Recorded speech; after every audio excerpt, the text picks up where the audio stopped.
All right, we're live. What's up, guys? Hey, how's it going? Welcome to the late night stream, the overnight stream. It's me, Mr. Cardconomist, and it is 1:49 a.m. in the morning, so I'm a little bit late. It's not my fault. It was sort of my fault, but I mean, I was posting a video, and those always take a lot longer than I think they will. I tried making a one whole box in a minute video, and I just couldn't find the hits, and I didn't want to waste the footage. Sometimes when I can't find the hits right away, what I do is I just open up another box. But I couldn't find the hits, so the video was longer than a minute. So I decided to edit it down. And by the time I was done editing and uploading it, it's like another 20 minutes passed by. It was ridiculous. All right, tonight's stream shall say what? Hot new rare candy break. Yep, because it's Espeon Vmax. Espeon Vmax. We also have Gundam new type is hot. And also, what else would I say? I'd say, you know, Mega Brave and Symphonia. There we go. That's the title for tonight. Oh, horizontal gang. Yeah, we're still in the horizontal. For Tuesday daytime, I might be testing out vertical again, okay? So I know you guys didn't like that last time, but we still wanted to run a test on it. We just want to see if we get some new people who we've never met before. That's very important to us, to meet new people. There it is. You know, if we can expand our community by hosting a once a week vertical stream, that's a good thing, even if you're not a huge fan of it. All right, we'll jump over here and post this over here. Do it, Mr. Go That channel. Alex, there's been so many shootings this past week, I don't even know which is which. What? What are you talking about? There's been a shooting? Texas shooter was 32 years old. Poor innocent people. Ugh. All right. Looks like there's a pre-order. That's good. Okay.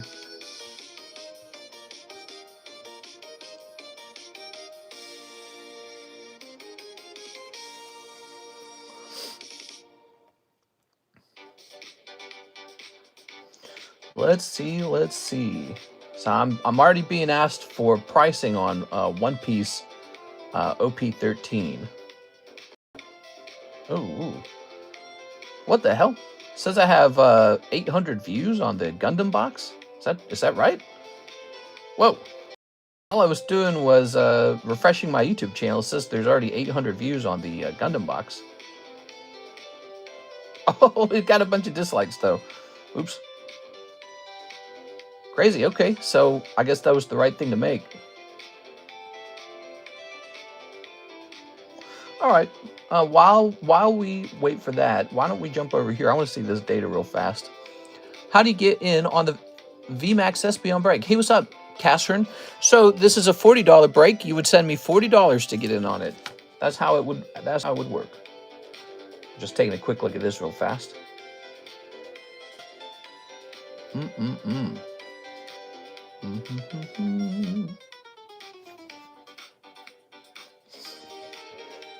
Hey, our views are returning back to normal. Man, we had a dip in views for a while. I partially blame myself. I wasn't putting out any new content. It was my own fault. Oh wow, the one whole box of Final Fantasy that got up to 7,000 viewers. That's cool. I didn't think it would get anything. Neat.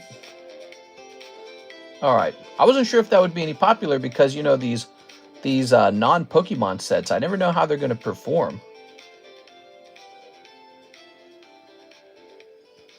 Wow, man.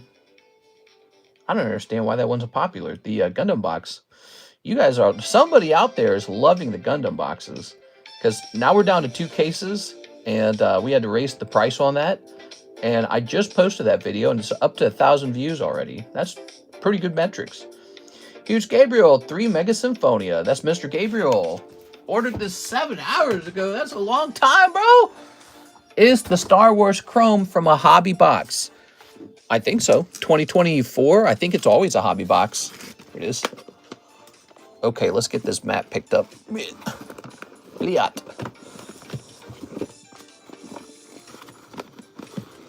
Okay. Okay, just get that map put away. Good. Ooh, don't you guys like those poker Charizards in the background? People were telling me that they really don't think that this card will go up in price, but they have to understand it already did. Back in the day, you could get one of these Charizards for like, it was like $300. Now it's like $1,000 card. So it's already tripled in price over time. The question is, where does it go from here? But you know, I don't know a lot of Charizard vintage cards that don't get over $1,000. You know, like they go up. They're cool though, man. Look, yeah, like look at this one. This one was 500 on 11/20/23. So there's your answer right there. 11/20/23, that was 500. So it's at 1,000 2 years later. That's a doubling. It's not bad. It's definitely a niche set. All right, I like it a lot. You ever gonna sell me one? Alex got a Garfield cat. We could sell a. Let me look into it. That would be interesting. Maybe we should sell one of those Charizards to help them out a bit too. Let's see.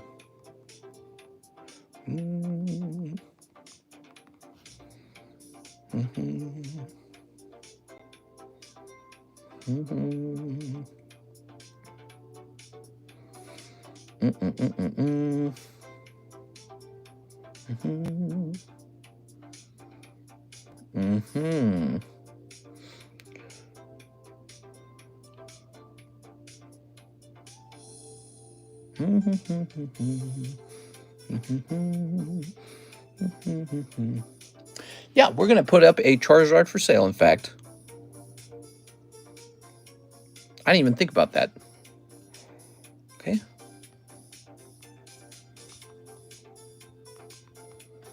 Okay. Oh, by the way, let me look at one more thing.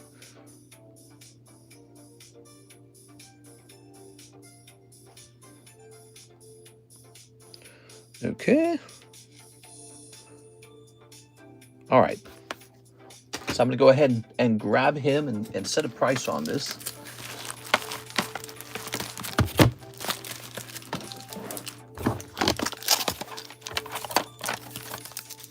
So here we go. I'm going to offer a green Charizard for sale now. Here he is. Lovely. Okay. Mister is getting new carpet in the bathroom. Eventually, we actually haven't planned any kind of project for the bathroom itself. But we are getting the new toilet in for Tuesday morning. I assume it's Tuesday morning. And that's really fun. So I'll be asleep when it happens. But we should be getting a new toilet in, so I'm super excited about that. I'm a lot more excited to have a new toilet than you guys really know, because the toilet I had was from the 1980s, okay? And it did not flush strongly. It was just, I don't know, crappy old toilet. We have something called hard water, meaning it comes from a well. And when you get well water, it has a lot of minerals in it, mineral deposits. And so as that runs through your systems, like your dishwasher, your toilet, your sink, it kind of destroys them because there's like this calcium buildup and it just stays there. And so one of the things that was going on with that toilet was the jets that make the water spin in your toilet when you flush, they weren't all working. I think they were probably all clogged. And it wasn't that easy to unclog them. I couldn't figure it out. So we just got a new toilet, and it won't have that problem anymore. And the toilet I was using, I'm pretty sure it was the original toilet from the 1980s. So, all right, so let's get a price on this bad boy, shall we? Let's see.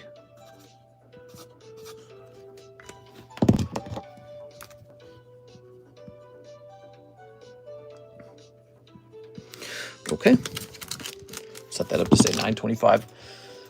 Mister's new throne. Toilets are clearly one of the most important comforts in your life, you know. By the way, you can trade me for that Charizard. You can trade me for any Pokemon card.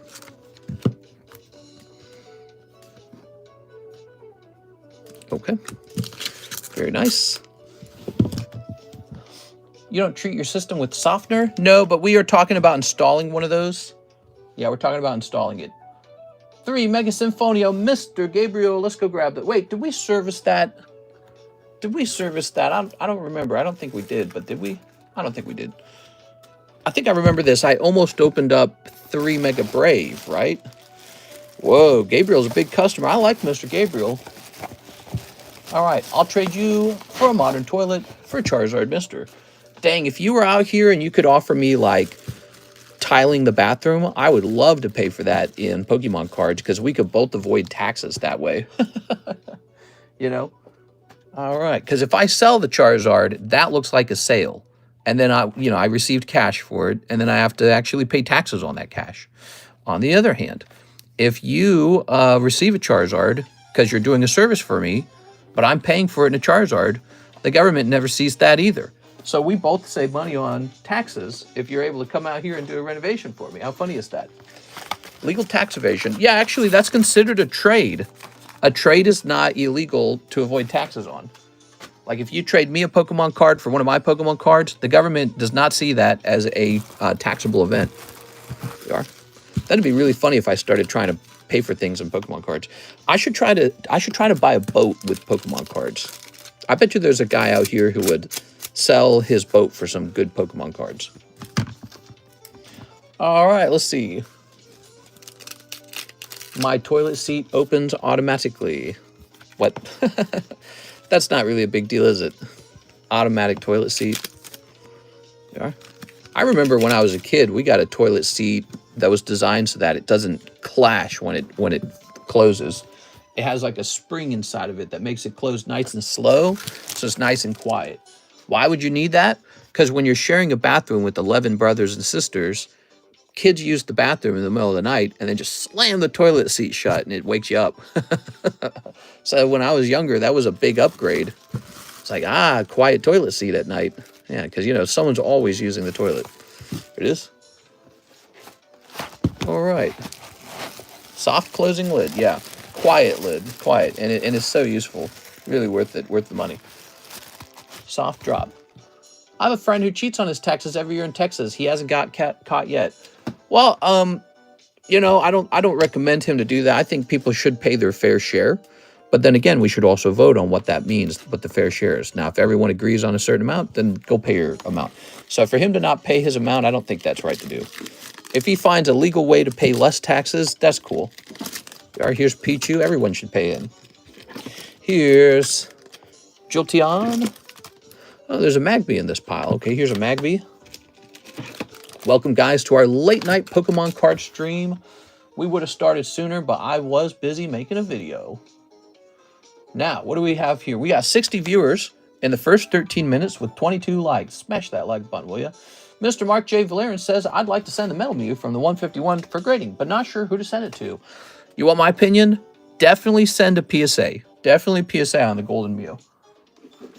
Cards like Golden Mew are weird, sort of niche cards. Anytime you get a weird niche card, always send a PSA. You know why? Because PSA has that sort of like brand that it brings with it when you grade it. It has a sort of brand where people go, well, PSA gave it a grade, so it's good. So you could have CGC graded. And by the way, it would look really ugly in a CGC Gem Mint, in my opinion. You could have, I think Tag would grade it. I don't know if Tag grades metal cards, actually, so I don't know about Tag. BGS will give it a 9.5, and then you'll get super frustrated. PSA is the only company where people will look at it and go, okay, got a PSA 10. That's they set the standard for how a card should grade, So weird cards like that, very good to send them to PSA. Let's say you were to grade something like just a holographic card, right? So let's say you were just pulling, oh man, I need more semi-rigids. Let's say you were just grading a holo card, and everyone looks at it and they go, well, no one's trying to scam me by doing a fake graded holographic 10-cent card, You can send those to Tag, to BGS, to CGC all day long, because at that point, people are not questioning the authenticity of the holographic card. They go, it's just a holo card, But when it comes to weird stuff, PSA is the way to go. All right. Good. And we're going to put down a P here. P for PSA. Hi, Mister. I want to apologize about my... Oh, I don't even remember that. You didn't have to apologize. We are. You're thinking about it too much already. We are. Yeah. Oh, yeah. So that was Emily, and she's real talkative, and, she probably likes attention and all that. That's just how it is. We are. I guess she's got, like, boyfriend drama. It's fun to watch people grow up. Here is Tavon Richardson, 3 Star Wars Topps Chrome. All right, lovely. I bet over time these have gone up in price. And I have not changed my price. These are nice cards. Really, they're very nice. Okay, thank you, Tavon. How are you today, Mr. Tavon Richardson? It's nice to have an order from you. We are? All right. How long have you been around, Tavon? It's been a couple years, right? Could I donate some stuff to Emily? No. You're okay. You're okay, dude. We are. No, you're thinking about it much more than anyone else. Yeah, don't worry about it, man. Here we are. All right. She's a kid, literally just like my younger siblings. I get the annoyance. Brennan, you're cut off from donations. Here we go. Okay, we're tossing that. All right, we've got... Here's Ahsoka. Ahsoka. 1. There's Ahsoka. 2. Oh, wow. Look at that, man. That looks so crazy. Love it. That's why the set's so good, by the way. Okay. There we go. I heard that they're sending in like the... Oh, this is also a Rainbow Hollow. I hear I should grade some of these Star Wars cards, man, because these look amazing. I heard they're sending in the military into Washington, D.C., apparently to clean up crime. What do you guys think of that? It is. It's interesting. It's funny that that should happen in the news, because Kiersten and I were watching a YouTube video from this YouTuber who likes to go to places like Paris, France, and he kind of heckles the people there. And kind of what he does, he kind of exposes like scams that go on. Ooh, look at that. He kind of shows maybe like ooh, look at that Darth Vader card, man. These are way too nice. He kind of shows, maybe like the crummy parts of town and things that shouldn't be going on. And his most recent video, he was in, I think was it Baltimore? I think he was in Baltimore. And he was showing off like people who were drug users and all this other stuff. And it got really dark. Like, it was cool at first, but then it's like he gets right to it. He starts talking to people. He's like, so how often do you use fentanyl? And they're talking about, yeah, every single day I use fentanyl. How many people have you seen die of fentanyl? Well, somebody dies every day. It's like, whoa, dude.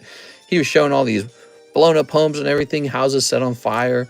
He showed off this rich guy who was living out there.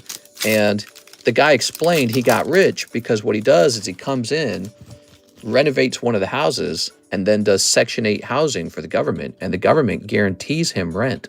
So he just provides the housing, and the government gives him guaranteed rent. Wow. Rescue of Geonosis. Look at that. Out of 175. Wow, that looks great, man. So cool. Star Wars is such a fantastic thing. It's too bad about Disney not really doing a great job with it. Maybe doing, in fact, a bad job with it. We are. A lot to live up to, but then on the other hand, Disney has been putting out a lot of poo-poo things lately. We are. Thank you. I like that one too. The Espeon is so nice and personal. I need sleeves though. I don't know where Mr. Guy is at. Doesn't he use plastic baggies? Who uses plastic baggies? Disney actually nailed Andor Season 1 and 2. He knows not to go to La Perla, Puerto Rico. Yeah, La Perla. Are you from Puerto Rico? Mr. Mike's side, he's from Puerto Rico. We are. I'm going to go buy a house next to Mike's side. We are. Okay.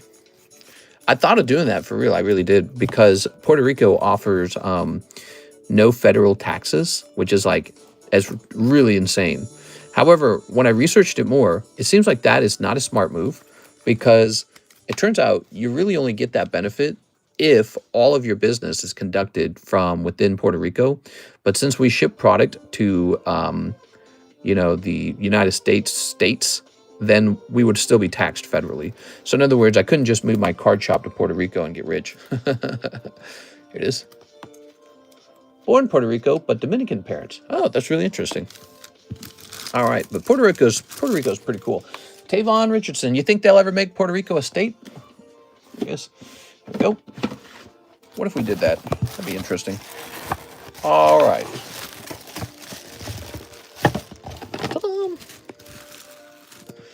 All right. I'm going to rewatch Andor after I finish The Punisher.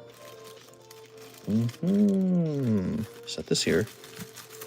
Tell us some cool things about Puerto Rico, Squid Pokemon. We'd love to learn. There we go. If you lived in Puerto Rico, you could go to an all-inclusive in the Dominican in 1 hour. Oh, that's cool. Okay, wow. So that was an order for the Star Wars cards. It was really nice. Now that we're kind of more into the stream, let's talk about all of the ongoing breaks. Oh, by the way, I've got these right here. So we got Alakazam Koro, Kadabra Koro is available.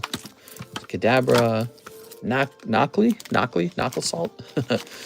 So check it out. We got the binder break, which needs a new card added to it because it's still not quite moving. So there's Executor. I mean, it is. It's got 2 people in it. It's got a lot of stuff in it now. There's a lot more stuff in here. Look at that Charmander. So that Charmander and Charmeleon ought to be paired right next to each other, huh? Okay, there it goes like that. See that? That's cool. That's good stuff. It's actually kind of surprising it's not moving more. Yeah, so we added a lot of cards to this up to this point. This is a 1 in 7 binder break. The first binder break finished with the 1 in 8. And I think the reason it was so popular is definitely because of the Korean Ditto that was in there. So Korean Ditto was in there. I think that really made it move. Turn this down a little bit. Right now is a good time to play OG Rangers with the Green and White Ranger in Fortnite right now. Mr. Add my Archeops AR from White Flare from my bag to the binder break. You would like to donate a card to the binder break. Well, we certainly allow that. We are. All right, so a little Archeops. This one? All right, give me a minute. Okay. Rip the Green Ranger. I don't want to hear that. Man, the Power Rangers are always dying out. What's up with the Power Rangers? Seems like they don't live that long. Here it is. All the Power Rangers have been dying. All right, thank you, Josh. They also brought back Halo skins. So there we go. The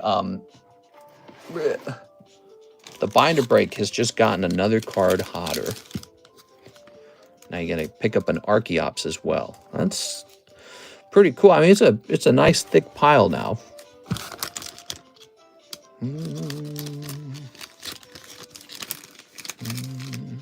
Okay. Good. Now, so that's the binder break. Let's talk about some other breaks. Ancient Origins pack break. So this is for a pack in the vintage break box that we're hosting, right? It's 1 in 8. It's pretty heavy. I don't know if it'll move at all. I'm very curious. We might have to add something to the live customs and Poke Shuffles to keep this moving a little bit all the time. And then let's see. So Ancient Origins vintage box break. Here it is, the actual box break. This used to be a lot more affordable. It used to be like 128. But ever since then, Ancient Origins has really blown up in price. So the price has risen. Challenge rolls, we had to update that. Pre-sale, 151 surprise. So this is where you can sign up for a case break for the 151 surprise. It's $200 per booster box. And I'd like to perform a case break when that arrives. If nobody signs up for the case break, I might just seal it and store it. I might store a box of surprise. A case of surprise. Here's the August donation list, the mega sub list. So here's the mega sub list, has 5 people left for it. There we go. Okay, so that is that list over there. This is the new star card that goes down in price, by the way. It's Scizor. Cool. We always have one of those. And then here is the pile with all the breaks in it. The Heartbreak, the pack split. Okay. Let's see, we've got Illustrator Pikachu, 1 in 6. Nobody's really bought into this. I think this is not that popular. So here's Marshall D. Teach. Here's the mini break. We got 1 person in the mini break. That's only got 3 spots left. So that one's it's called the mini break because it's quite short. Here's Cloud. Here's Trafalgar Law. Here's the new mega break. Really rare vintage Gengar Hollow. Poor Star Wars Darth Vader, who feels pretty stuck. Now, I anticipate that this one will probably start moving around this weekend when people start getting paychecks. This is Chrome Charmander, and he's really nice. And those Chrome packs are really expensive. And then we've got the James C. Cathcart Meow. So there we go. Those are all the breaks. Also, there is, where'd it go? Where's the, there's one more break. Where's the rare candy break? Where'd I place that? That's the coolest one. I don't even see. Where'd the rare candy break go? Oh, here it is. Rare candy break. There it goes. Now, that's the star of the show. We just started this guy. He's a 1 in 26. He could take a while. He could take a couple weeks. But that's always going to be popular, you know, because that is Espeon Vmax Alt-Art. And that card's probably just going to travel upward in price over time. And that's about all it's going to do, I think. Cool. I'm cracked. I dropped 20 bombs as solo squads. Hey, what's up, Miss Tammy? Okay, so we have Louis Laura. Hey, mister, I hope you're doing well. I'd like 2 Paldean Fates. 2 Paldean Fates. You got it, man. Paldean Fates. I wonder if those have been going up in price. There we go. I believe I have 2 bags, says Lewis Laura. All right, we'll go looking for 2 Lewis Laura bags. Okay. Move that light around. The OG Megazord is the secret skin right now. Megazord? You're scaring me. Boy, so I don't know if you guys play that Elden Ring Night Rain game, but man, I've been fighting the Ice Dragon. He's the Everdark, and I do not win that very often. And it's not me, it's my teammates. It's like impossible to win. My teammates just die always. They like strictly die. I run out there and they die instant. They always run out of heals. They run. You can tell they're out of heals because you revive them and then they can't heal anymore. But that is a... I've heard that he's easy, but man, it just doesn't seem that way. You're supposed to rotate to the mountaintop, but I noticed sometimes people prefer the lava map as well for like a good fire weapon upgraded all the way. Here's Pommy. Very nice. I just got Elden Ring. What, the base game? You should have gotten Night Rain, dude. We could play some Night Rain together. Here we are. Dashbund Revaroom. Mister, don't ever want to group with me. I'll play. Yeah, so, yeah, I don't mind. So in order to play with me, maybe like, let's see. Well, my gamer tag is, this is an Xbox gamer tag. I think we should just do like a password system, right? So I think that's my gamer tag, DORICK, Doric. I'm such an old user of the Xbox that I actually just have a first name for a username. How wild is that? It's like if my Xbox username was Tom or something. Nobody has that anymore. So, yeah, so I started that a long time ago. I played with Mr. O Minecraft. TCC for the password? We could do that too. It could be TCC all caps. But really what you need to do is when the stream is over, like maybe within the first 10 minutes after the stream is over, you need to then like try to get and reach with me to play, because I play only at really specific times of the day. So I don't play all day long. I'm not able to do that. I play one game right after the stream, but it's 2 games if the first one ends really fast because my teammates suck. And then let's see. And then I usually play 1 game after dinner. So after dinner, I'll play a game, but I'll play that with Karis or something. So, but no, I mean, I guess I'm available during that time. Look at that Pommy, dude. You got a Gengar non-hollow and a Pikachu non-hollow, and you got 2 bags. Huh? Let's go find those 2 bags. So by the way, and this is a break 2. This is up to 4 out of 14 now, and it's just going to keep ticking because it's the star recipient. It's just going to keep going. Here it is, Luke Laurie. Anything that's got the star recipient, it just keeps moving.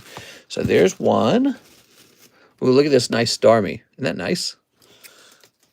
Lovely. Found that. That was one of the cards that got abandoned. And so I might just keep it. It's a nice card. Let's see. I feel like if I sold it, someone's just going to try and regrade it with PSA in order to get more money out of it. And then I'll be really sad. Here is a Lewis Laura. You're a Luke Laurie. Lake of Rage, Lewis. I might have already combined them. If you had 2 bags, I might have noticed that already, and I might have combined them already. Luis Rodriguez, Larson.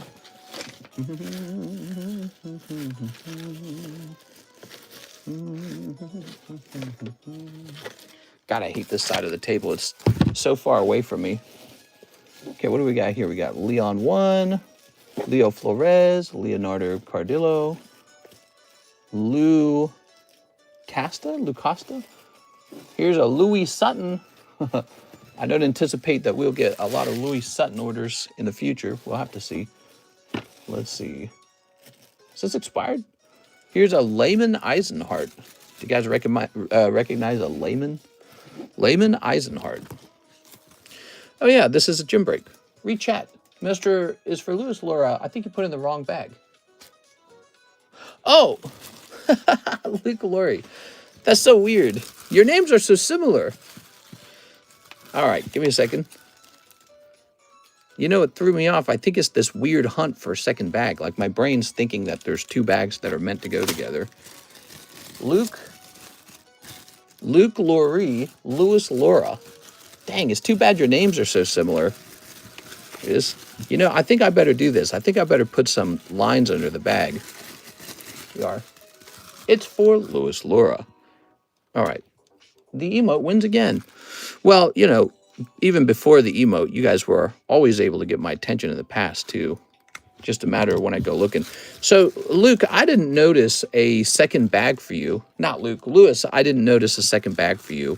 I'm curious if maybe any of your cards are in here. Let's show off Luke Laurie's cards real slow. You ready? So tell me if you notice any of these cards being yours. Lewis Laura. Okay. We want to make sure we didn't put any of Lewis Laura's cards in here in the past. Like here's this weapon drop. You guys got two very similar names. What I might do is outline your names and put your bags right next to each other so that I'm forced to look at it very carefully. I didn't have any hits before. We can just leave it. There we go. Okay. Lewis Laura, Luke Laurie. You saying Lurky Lowry? Stop! How about me? All right. And you know, here's another one. Look, Lucas Lange. I know it sounds like it should be very easy to keep these all separate, but it's another LL. Luke Laurie, Lewis Laura, Lucas Lange. It's surprisingly very possible to get those mixed. Very possible. You guys would be surprised. Let's grab all these bags. We don't need all these empty baggies. Not doing Full Metal Alchemist by the pack. We ordered Full Metal Alchemist, and it's on the way, and we're probably going to sell it by the booster pack. I just don't know how many packs are in a box, probably. Give me a second here. Okay, so here's that Lewis Laura bag. All these empty bags over there. Okay. All right. We're going to start putting lines under here because when I see these on the bags, it's a big warning to myself that these names are starting to be kind of similar to each other and that I'm supposed to do a double look. This guy has a pretty unique name, Layman Eisenhart. Let's see what Layman Eisenhart has left over here for 1 year and 2 months. Some Wiglets, some Hollows, a Dragapult. Ooh, I wouldn't have left that. I'll leave this bag alone for a little while longer. He's got to get a chance to come. Ooh, he's got 2 of these Eevees. That's not a bad bag. So we're going to leave this one alone, give him more time. Oh, man, I'm going to sneeze now. What if that's just dust? Woo! I'm watching from Pokistan. Really? Are you actually watching from Pakistan? How are things in Pakistan? How are things over there? All right. English Azure Lane Volume 2 comes out in October. There's going to be serialized cards. You better keep me reminded on that because, you know, I'll forget that. That's a good one. I like that one. Okay, Alexander Peterson. Mr. 2 Star Wars Chrome, 2 Gundams. Thank you. All right, let's get 2 Gundams. Here's one Gundam. One of these. There. I need the Nina card alt. The Nina, what's a Nina? Oh, that's from... Wait a second, is this an open box of Gundam? No, this is also a sealed box. Okay. By the way, how's that one video doing? You know, we posted a video just before the stream, and it quickly picked up 1,000 views, which was kind of a surprise. It's at 1.3 now. That's really not bad. There. All right. So, let's go ahead and sneak this. Sorry for the life of me, I can't remember how you call the lot of various packs. The jumbo pack break? You talking about the jumbo pack break? We could get another one of those going. Jumbo pack breaks. Those are fun. I like them because we get to have like a cool variety of cards. We get to show some stuff off. We get to get some of the most popular sets in there. They always go off. People love them. People love the... They definitely love the jumbo pack breaks because they always go off. I think there's a sort of sensation to it. The idea that... What if this round is super, super lucky and it's got multiple big hits in it, you know? You should definitely get started with that. So I think what you're saying is I should start putting together a new round of the jumbo pack break. Here's how we generally do it. So we start a new jumbo pack break whenever the stream slows down. And so it's this thing that came about because we needed something to do with our downtime. And because occasionally you have downtime as a card shop. We are. Very nice. Unless you're having one of those days with like hour-long wait times. But, you know, every day is not like that.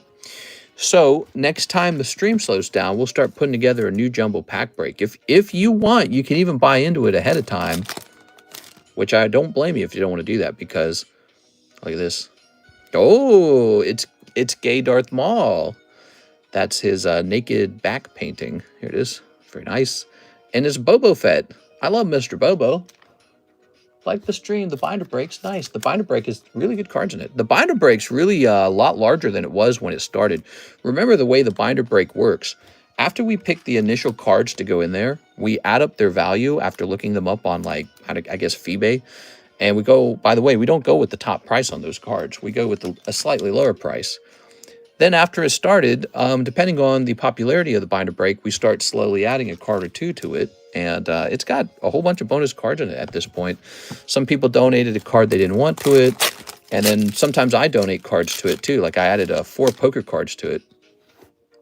I really did not like that scene. We are. Ooh. Ahsoka Returns. It is out of 199. Man. Pretty much the worst cards in this Topps Chrome set is anything that was made by Disney. Like, I look at this and I definitely do not want to watch it. Here it is. All right. I think Ahsoka looks kind of manly is the problem. We are. All right. You kind of want her to be like some sort of, you know, sexy girl Jedi, I guess, you know, in your mind. I know that maybe that sounds stupid, but I don't know. I feel like video games keep proving that theory over and over and over again. There are. Ooh. Okay, and then finally, we've got Baby Yoda defeating the Rhydon. There we go. Very nice. Ahsoka in the cartoon Clone Wars is a pretty solid character. You're right. He does have that come hither look. Mr. Her, what? Oh, Lord, Eddie, don't get me started. What did Eddie say? Look at like any girl in the One Piece set, for example. Yeah, One Piece doesn't mess around with this concept. One Piece just says, put hot girls in here. And I feel like we've gone through this long time period where people said, well, we're tired of the conventional hot girls in our TV shows and our video games and our movies. Let's try putting in sort of like somebody who's more mannish or something like that, right? Like a soldier or something like that. And then there's a big argument over this, and well, you know, it's more accurate. You know, it feels more broad or something like that. But then the TV show or the video game always does bad. It just does bad. Nobody clicks on it, and it shows you one of those rules of whatever the world that you can't escape from is that people just want to look at hot people. They really do. They just want to look at hot people. That is why the movie stars tend to be hot. And there's exceptions to that, but not too many exceptions.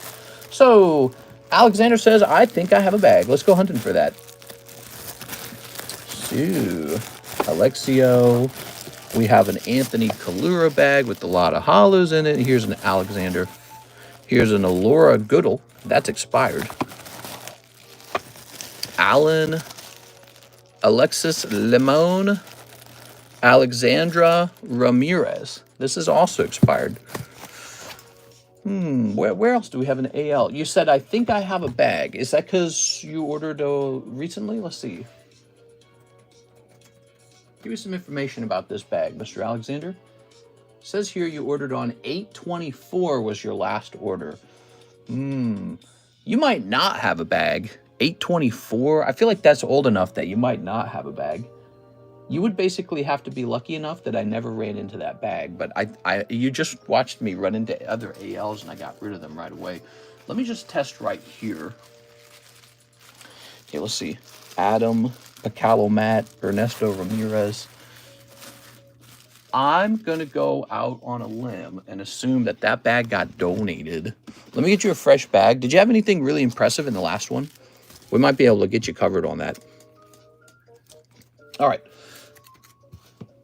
I love the Space Vietnam Arc, a.k.a. Umbara. This? Okay.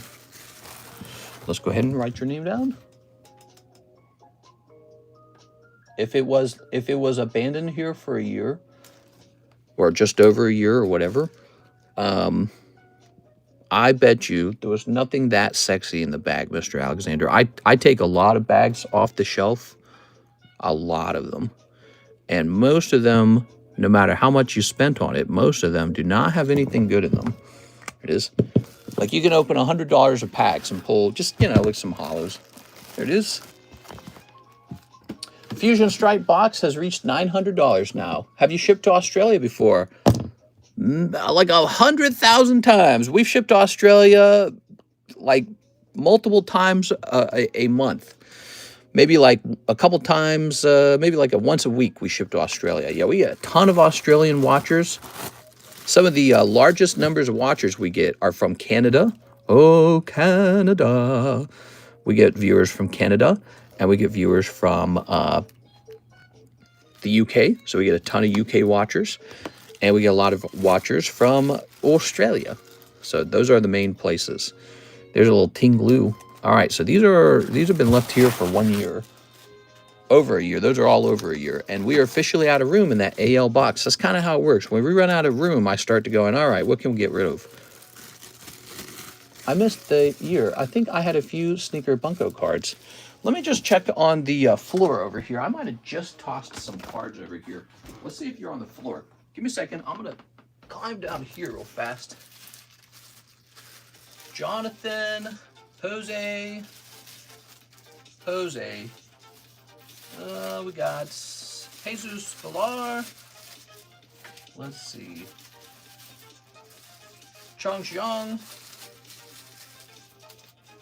So it's not part of the ones I just removed from the table, unfortunately. What is this? Trevor Smith from 923. Jesus. Here's a John. Here's an Andrew Bertrand. I ought to just bring these all up and just put them into one baggie instead of tossing them to the side. What I do is I toss them down here in case you actually show up. Here's a Damian Guyton. All right. You want to see some abandoned cards for a minute, guys? I mean, that's always kind of fun, isn't it? Whew. All right. So over the years, people just kind of leave their stuff over here. This one's from 424. Kyle Kitchen.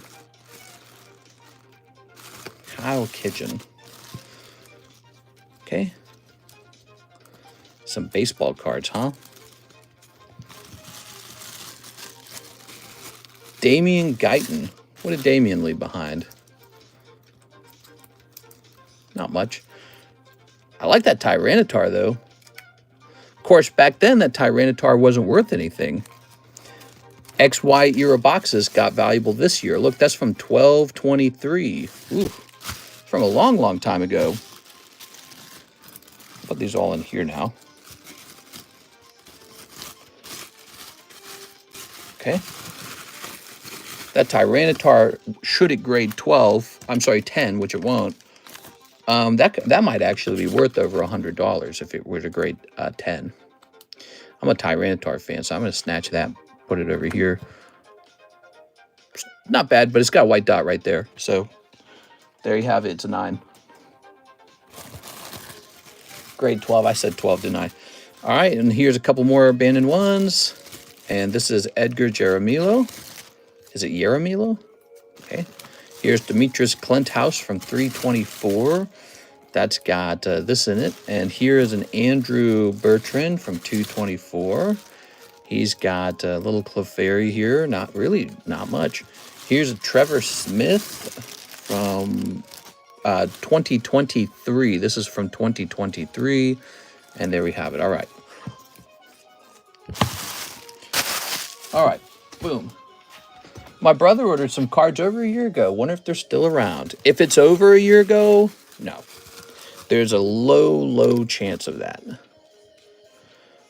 I think there's a bag or two we saved because I thought the hits were too good in the bag, so I didn't want it. So I just left it on the table. Your brother's free to come check for that, okay? But if it's over a year, and it didn't have much in it, it's gone because it's just too much stuff. Here it is. So these bags all together, all of them put together, might be worth, what do you think, like 50 bucks or something? Because most of this is not very good. I don't even want the sports cards, but they'll go into some kind of sports card holding thing where I've been stacking sports cards for 6 years from abandoned bags. That's what'll happen to them. All right. So let's move on. We've got an order from, I got a refund from Walmart. We got an order from Mr. Mark. Donate my second bag to you. I believe it's all HoloLive cards. Oh, let's see. Let's take a quick look at this. So you've got some HoloLive cards in here, and you're saying you kind of don't want them. Let's take another look at it, though. Yeah, those are just HoloLive holos, huh? And let's toss them in the binder break. Tell you the truth, I don't really want them. There we go. All right, binder break's even larger. That's cool. Very nice. Now we got Winston Lee. 2 Raw Shuffles, Winston Lee. You ready? Okay. He didn't have much. Just know he had a 151 Mew. Oh, that's cool. 1, 2, 3. 1, 2. There we go. Yeah, it's usually some card that if you look it up online, it's like 15 bucks or something, maybe less. Oh, this looks to be a good pull. Look at this. So you got a Misty's Gyarados, Master Ball Dusclops, Noctowl, Groudon, and a Thundurus on top of that. You got a Thundurus too? That's pretty cool. Okay. And then pack number 2. What? Oh, okay. So this one's not a big hit, but it's not bad either. So you get a round of the nice hollows. Look at that. Scolipede, Snivy, Victini, Haxorus, and a Thundurus. Cool. So that must have come from when I did the one whole box of Pokemon Black. So I made a video of that, right? And I probably just turn around and put it in the raw shuffle just to get rid of it. Okay, that's cool, man. You got some cards out of there, actually. 1 live custom, 20 to my slab away. Also a bag sort for my main bag, Winston Lee. Okay, so hold on. Let's finish this. 1 live custom. The Groudon's cool. I like the Groudon. That's 1 cold live custom. $20 to slab away. Mr. Winston. We're going to scroll down here. This ticks to 40. Boom. Okay, so that's at 40 now. You have $40 left. I don't suppose you want this, do you? Okay. So those are fun. And now, let's see, Winston Lee. The good news, Mr. Winston, is Mr. Wildbeard just shipped.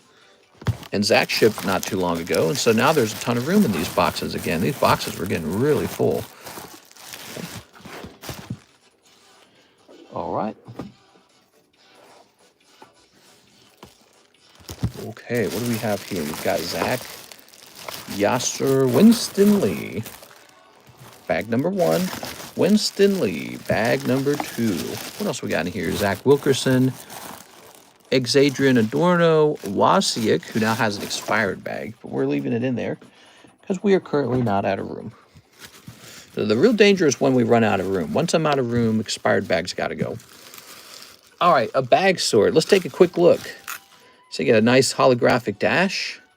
Ooh, so you got a couple of these. It looks like you've opened some of these before. Look at that, Gengar. Oh my gosh, you got like a whole freaking... Jesus, that's a lot of stuff, actually. Okay. I don't know about these solo leveling cards. I don't know which ones to grade. Like, this is kind of cool. Maybe you should grade that. Okay. But here's the main character, right? Sung Jin Woo. Furfrau, not so much. So these are rainbow hollows in the front, huh? So those are your, like, refractors. Oh, here we go. That's gradable. All right, cool. So when we do a bag sort, we really are looking for, like, stuff that maybe you should be grading, you know? And so I would consider grading that for sure. Okay, let's go ahead and put these into this bag over here, which seems to be all X-Men. So you got an X-Men bag. Oh, let's go ahead and pull these X-Men cards out too, by the way.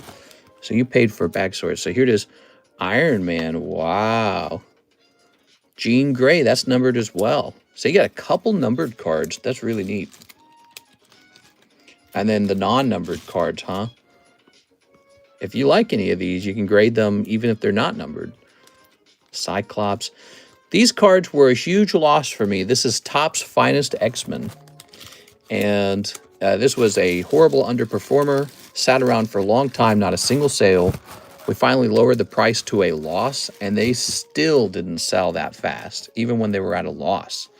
So I'm more wary about ordering Topps cards in the future. We are. Got to be more careful. So I like this here. Let's set this like that. Okay, good. So that probably won't grade 10. That's the problem with that thing. So here's some simple hollows. Okay, Furfrau Blaziken, good. Kyurem, this is interesting. These are Pokemon Go promos. Could grade those. Okay, it's simple hollow. Yeah. Gengar non-hollow. I don't know if you're going to go through with the trouble of grading something like that. Now, the Eevee is probably something to grade later. These are probably not in mint condition, right? Yeah, these are from, I remember, these are from the vintage card packs. So these will not grade 10. I don't think they are necessarily good for grading. Ooh, there's that Mew, though. That's nice. Grotle, Meowth. Yeah, so these came out of those custom vintage packs. And, you know, as you know, you were told that those probably won't grade 10. Look at that. CD Snorlax. Very nice. Okay. Here's a nice Mewtwo. Super Psychic Pokemon. You could try to grade this, but the odds of it grading 10 probably are not super high. That's one thing to notice. This is cool. I like this Wailord. Let's see. Whole bunch of these. Okay, good. You got some hollows, the Miltank. So you ordered a lot of those vintage cards. I don't think I'd bother with him. I like the Groudon. Tornadus. You could grade Tornadus. You could grade Noctowl, but he goes for like 35. Master Ball, Dusclops. Snivy. So, I mean, some of these are like, they're not going to make you rich if you grade them. You know, like these Thunderuses probably won't do well. But there's a nice Groudon. There's a Wailord. Here's a Mew. He's off center. So I don't know if I'd grade the Mew. But, you know, these are certainly like in the category of being hits is what the point. So there you go. So you got a nice little hit bag. Sent a ZELLE order, says Sam Dookie. Sam Dookie, I'm sure it's your turn very soon. I apologize for the wait time. Sorry about that. We're going to get you real soon. Get this all done. He ordered a bag sort. Bag sorts are not terribly expensive, by the way. Did you guys know that? So it helps you know what you have in case you want to send something out to grade. Winston, that's an older bag. It says $225 on it. That's a you've had one here for a little while, huh? Thanks for being a big customer. Thank you, Winston. And we're going to put you back in here now. Okay. Now you know. All right. And in fact, Winston was the last one on the PayPal queue until we hit the refresh for the PayPal queue. Playing some Pokemon music. If you guys ever want to hear some other kinds of music, all you got to do is say so. I do get tired of... Yeah, I can see we have more PayPal guys soon. So now we have Darren Thompson, and he waited 23 minutes, and it says one spot in the Topps Charmander. Okay, that's the Topps Charmander break. Let's see, let's place this over here, place this over here, let's throw this away. One spot in the Topps Charmander. That one's going to finish. I can sense it when a card's going to finish. I mean, it's Charmander, and it looks good. If it's Charmander and it looks good, it's going to finish. Some of these breaks, I notice, are more experimental. They take longer. Topps Charmander. Here it is. 1, 2, and 3. So that is up to 3 now. Oh. We need old school RuneScape music. Yeah? Vertical stream tomorrow? Yes, I'm supposed to do a vertical stream tomorrow, okay, guys? Old school RuneScape OST. Has anyone made like a disco vaporwave of old skates? You know, somebody ought to do that.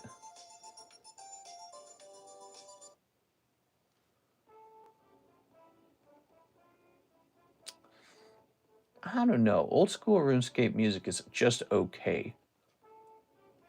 I mean, it's not bad, but it's like not that good either. What do you guys think? You want it? Let me skip ahead a little bit. I don't know. Any gym breaks going on, mister? Well, let me take a quick look. Boom, no, actually, it looks like we need a gym break real bad. We need some kind of gym break.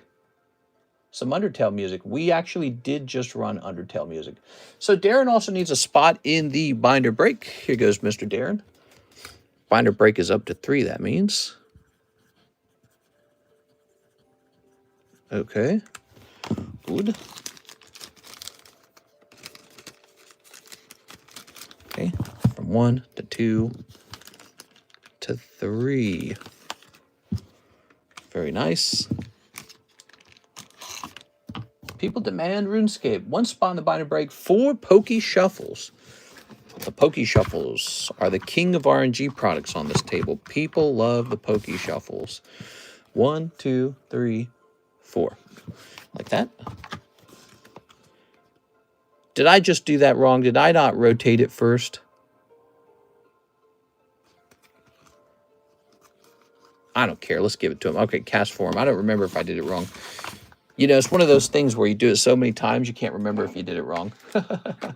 Look at that. You pulled cast form. Yippee! All right, cast form it is. That's just all part of the RNGs. Maybe I didn't shuffle it right. But you know what? You got a thing. Where's the cast form? Here it is. Nice. Oh, it's an old one. That got put in there a while back for Anthony Kalura.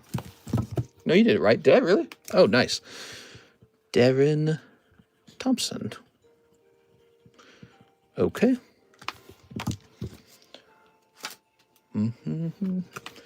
So let's do a 1 in, 1 out real fast. This Decidueye will be lowered to 65. He's 65. And that's what? 13 spots? 1, 2, 3, 4, 5, 6, 7, 8, 9, 10, 11, 12, 13.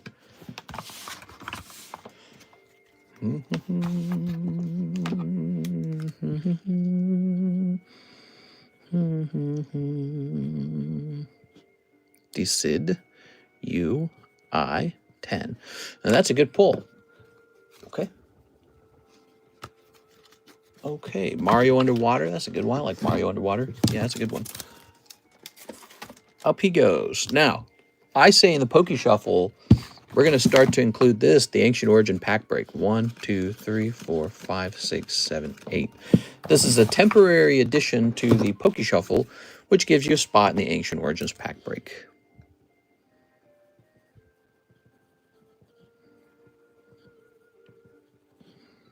Let's keep that running until that box goes off. How does that sound? We are.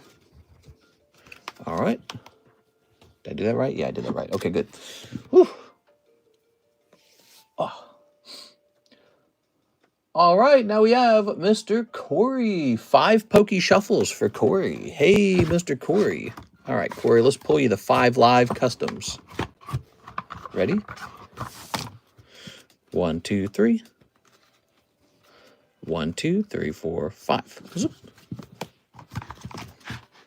That old school RuneScape music's gonna put me to sleep, man. Here's RH Sneeze. Sneeze! We have 101 viewers and 33 likes. Let's smash that like button. Let's get it to 50 likes. I know what that is. That's Radiant Hisuian Sneasler. What a long name, dude.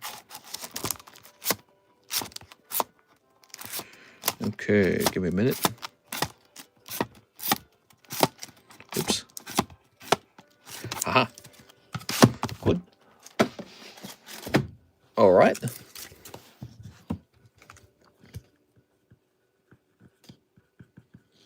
Blackburn.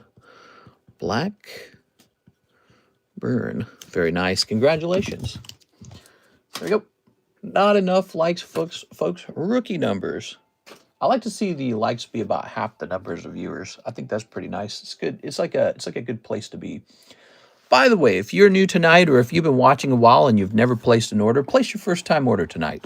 The way the stream works, when you guys open up booster packs or whatever it is you do, it's pretty much what entertains the audience. So you can give everyone a show by opening up a box of, let's say, Gundam.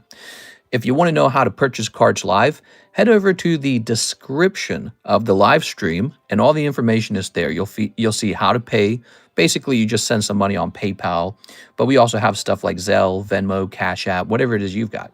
So you just send money directly over, and then you can see what everything costs as you scroll down the description. You'll see all the things for sale. It's a pretty big menu. You got all of the YouTube menu, and there's also a link for an extended menu. So there's just tons of stuff. And we also have all kinds of unique breaks and everything always going on. Sven is here. What's up, Sven? He wants a waifu shuffle. He wants 5 Poke Shuffles and a live custom. Hey, how's it going, Mr. Sven? How's life going, Sven? Sven, that's a cold live custom. Let's get these 5 Poke Shuffles. I'll take my luck may finally be turning around. I'll take it. My luck may finally be turning around. 1, 2, 3. We got a 1, 2, 3, 4, 5. Sometimes, like, getting a big hit all of a sudden can change your feelings about, you know, breaks and stuff. Oof. That's going to be a cold round. Sorry, Sven. All right. Well, maybe you'll pull a girl card out of something you guys don't see very often. It's called the Waifu Shuffle. I feel like the Waifu Shuffle should be given a proper box. Okay, the Waifu Shuffle works just like the Poke Shuffle. Costs a lot more to buy a spot. You got to buy one of these cards is 20 bucks. And why does it work that way? Because some of these waifu cards go really high. The top pull is like $300. 1, 2, 3. Whereas in the Poke Shuffle, the top pull is only $100. Okay, so just one, and boom. It's going to be a cold one this time. Sorry, Mr. Sven. Yeah, the Waifu Shuffle. You want to see what's in it, guys? That's the Waifu Shuffle. It's quite full, actually. Quite full. It doesn't sell as often as Poke Shuffle. But we got some girl cards in here. Lots of girl cards. Look at that Boa Hancock, for example. Here's a Heavy Cruiser. We got Boob Girl. We got Boob Girl. Lots of Boob Girls. We've got a Signature Red Wolf. So this is exactly why the Waifu Shuffles have to be $20 a pop, because how else would you fit this card in? Here's a Lacey. Here's a Black Label Bikini Babe. We got a couple of these. These are some 9.5s and some 10s. There's a Signature. What else we got? We got, here we go, Marnie. All right. And we got more, actually. We got more after that. What do we have back here? This lady never gets pulled. I wish she would, because she makes the box uglier. This was pricey, I guess. Look at that. That was a pricey card to put in there, huh? 240. Wow. Okay.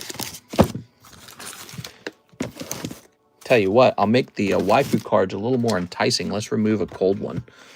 What's this? There's a cold one. So this is 20 bucks. I'm tossing that out of the box. So now your odds went up in the Waifu Shuffle. All right. And that means I make $20 less, but that's okay.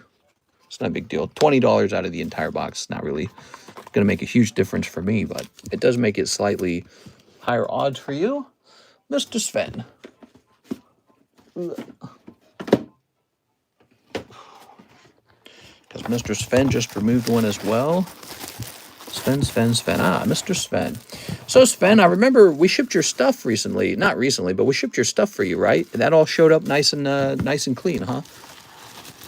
Now, what is this? Oh, no, that's... What is that? The CZ box? Spudwonk? Weird. Why does it say NHCC on it free? Oh, maybe it was like a donation and it went to a guy named Spudwonk. So strange. All right.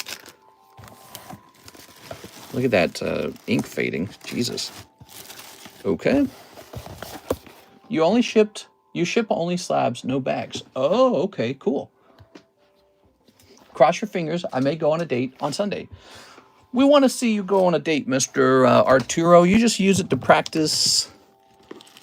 Go there, be yourself, be chill. Here it is, Shanks. Be like, hey, baby girl. Ask her if you can touch her boobs. Here's James. Here's Sneasel. And here's... Don't ask her that. The tail end of the race, unless the date's going extremely well. Alexander Peterson. I thought I caught the year mark last August. Not forgetting to ship this time. One more pack of Star Wars and shipping. I got you, man. Let me go grab a fresh box of Star Wars for you.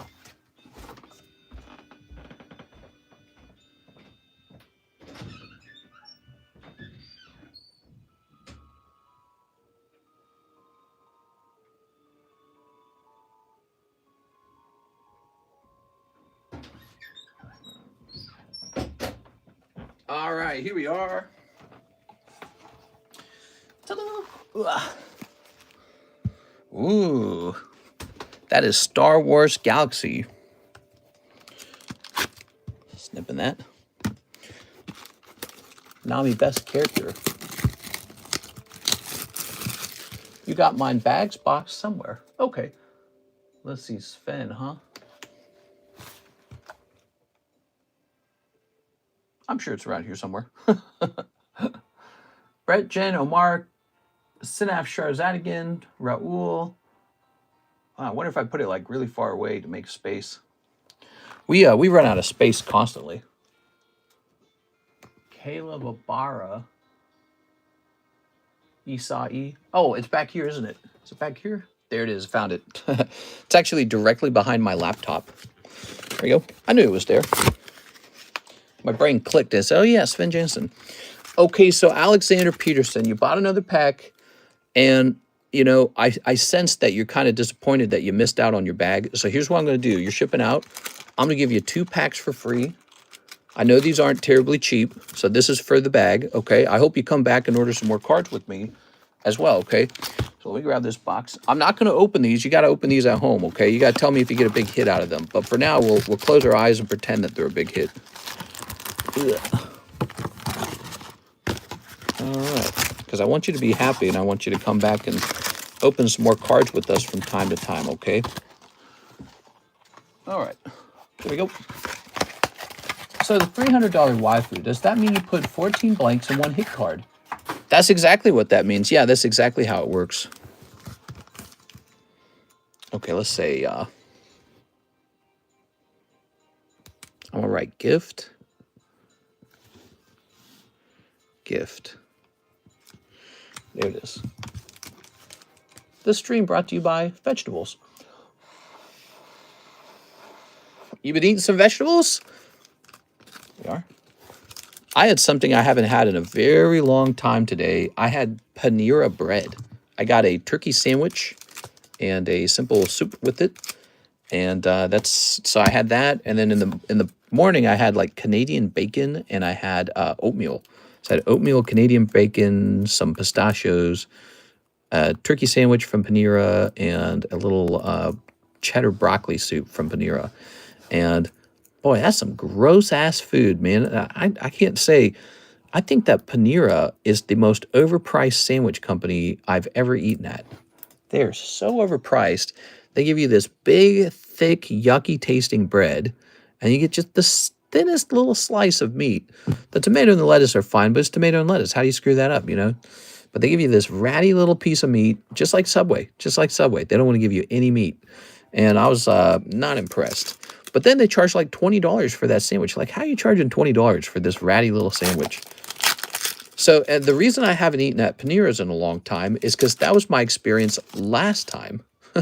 So we don't eat there very often, even though Karis likes it. She likes it. You know why she likes it? Because she can get a brownie. That's why Karis likes Panera. There's brownies at Panera. Brownies and cinnamon rolls. So she likes brownies and cinnamon rolls. So we get some Panera, and once again, I'm delightfully surprised by how horrible it is. So I won't be ordering that again for a long time. And we were both just tired and out of food in the fridge. So I did 2 things. I did a little DoorDash of Panera, and then I did a little Walmart order for some steaks and some chickens. So now I got plenty of chicken and plenty of steak in the fridge. All right, so here we are, Alexander Peterson. And we got 2 gifts for you, Mr. Alexander. Is he watching? Oh, okay, good. He saw it. So we got you these 2 because your bag is missing. And I'm glad you popped in and bought some cards today. There we go. And so here is your bag, Alexander Peterson, yes. And so these will arrive at your house, and you'll get to open them at home. It'll be very nice. All right, let's take a card and put it in the front real fast. Okay, like this.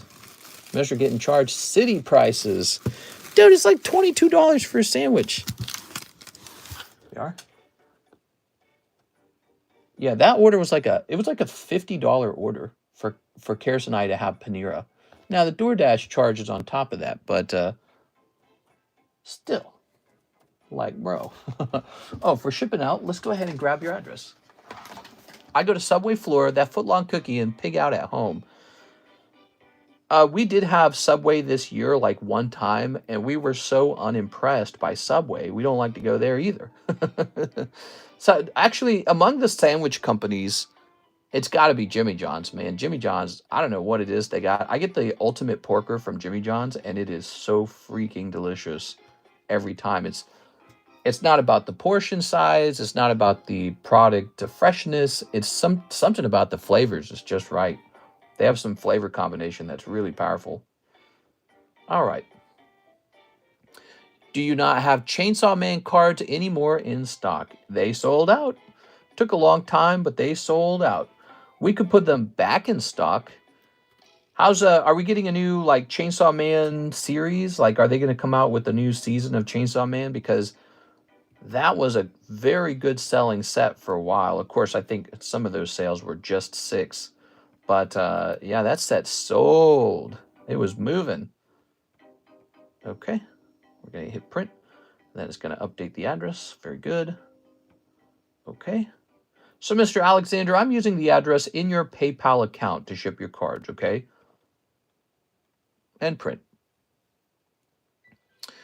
Are you going to get Chainsaw cards again when the movie comes out? Oh, there you go. You answered my question. So let me look up Chainsaw Man movie. Chainsaw Man movie release date. It comes out in October. I could. I don't know. That is very strange. Let me look into it. Chainsaw Man, huh? Not opposed to it. I like the nachos, to be fair. Oh, no, not the freaking Subway nachos. We actually bought that, and we were like, so what's this all about? And it was so bad, dude. You're liking the nachos, huh? So it comes out in October. Let me check my account, see what kind of cash we've got in my account. Should be fine, but I gotta be careful. So my theory is I'm about to have 3 PSA submissions all come crashing back to me at the exact same time. I think PSA does this on purpose so that it can combine ship them. So I have 3 PSA submissions, and they're all about to finish at about the exact same time, it looks like. And again, I suspect they hold them back so they can ship them together. All right, so we're going to go ahead and acquire this case of Chainsaw Man English. Since you guys are excited for the Chainsaw Man movie. Oops.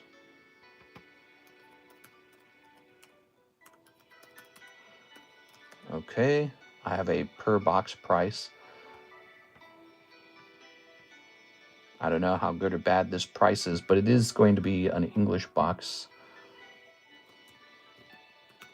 Chainsaw Man. And it's going to say, what did I come up with? We're going to ask 180 per box, coming soon. All right, Chainsaw Man. There you have it. Volume 1, Chainsaw Man. And we got the label for Alex. Thank you, Mr. Alexander. Lots of Alexes. Here's a fun fact, Mr. Alexander Peterson. My middle name is Alexander. So we have a similar name. How cool is that? Okay. Okay. UK and Russia, most bland food in the world. I don't know about that. I'm sure they have some dishes that are pretty good. But yeah, I don't see a lot of Russian restaurants. Do you? I don't see a lot of Russian restaurants. Same with UK. You don't see a lot of UK restaurants. No, that's not true. I was at the Springfield Mall, and they had a in the mall food court. They had a pies restaurant where you could order like some sort of like, you know, British pie thing. And Karis got it, and she thought it was terrible. Then she proceeded to eat my Chinese food. So that was like a year ago. I don't even know if they're still there. We'll find out in the winter, I guess. We don't go to that mall very often, but we'll probably go there in the winter. And I think that's the only time I've seen a British restaurant. You never see a British restaurant. UK have cheese. Have you heard of the Naruto Topps cards? Only in India. Topps Naruto in India? That's very interesting.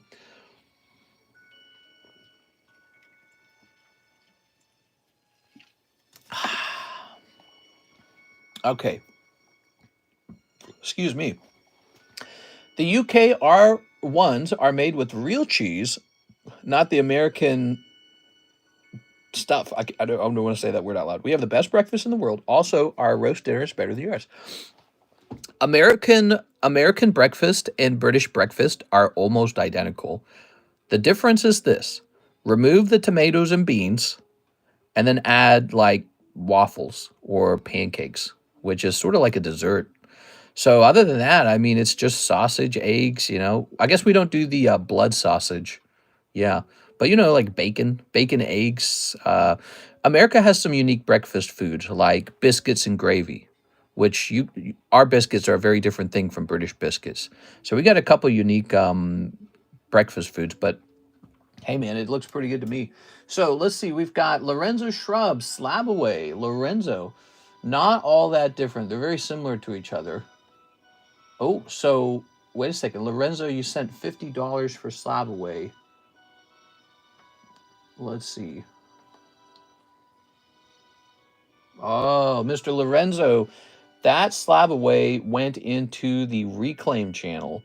It says here you slabbed it away in April, and now we are midway through August, and you had not made any payments on it. That one got canceled.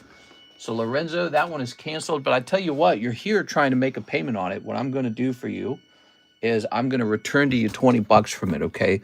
So I'm going to grab this. So that is one of the rules for Slab Away, is it has to be paid off halfway within 3 months.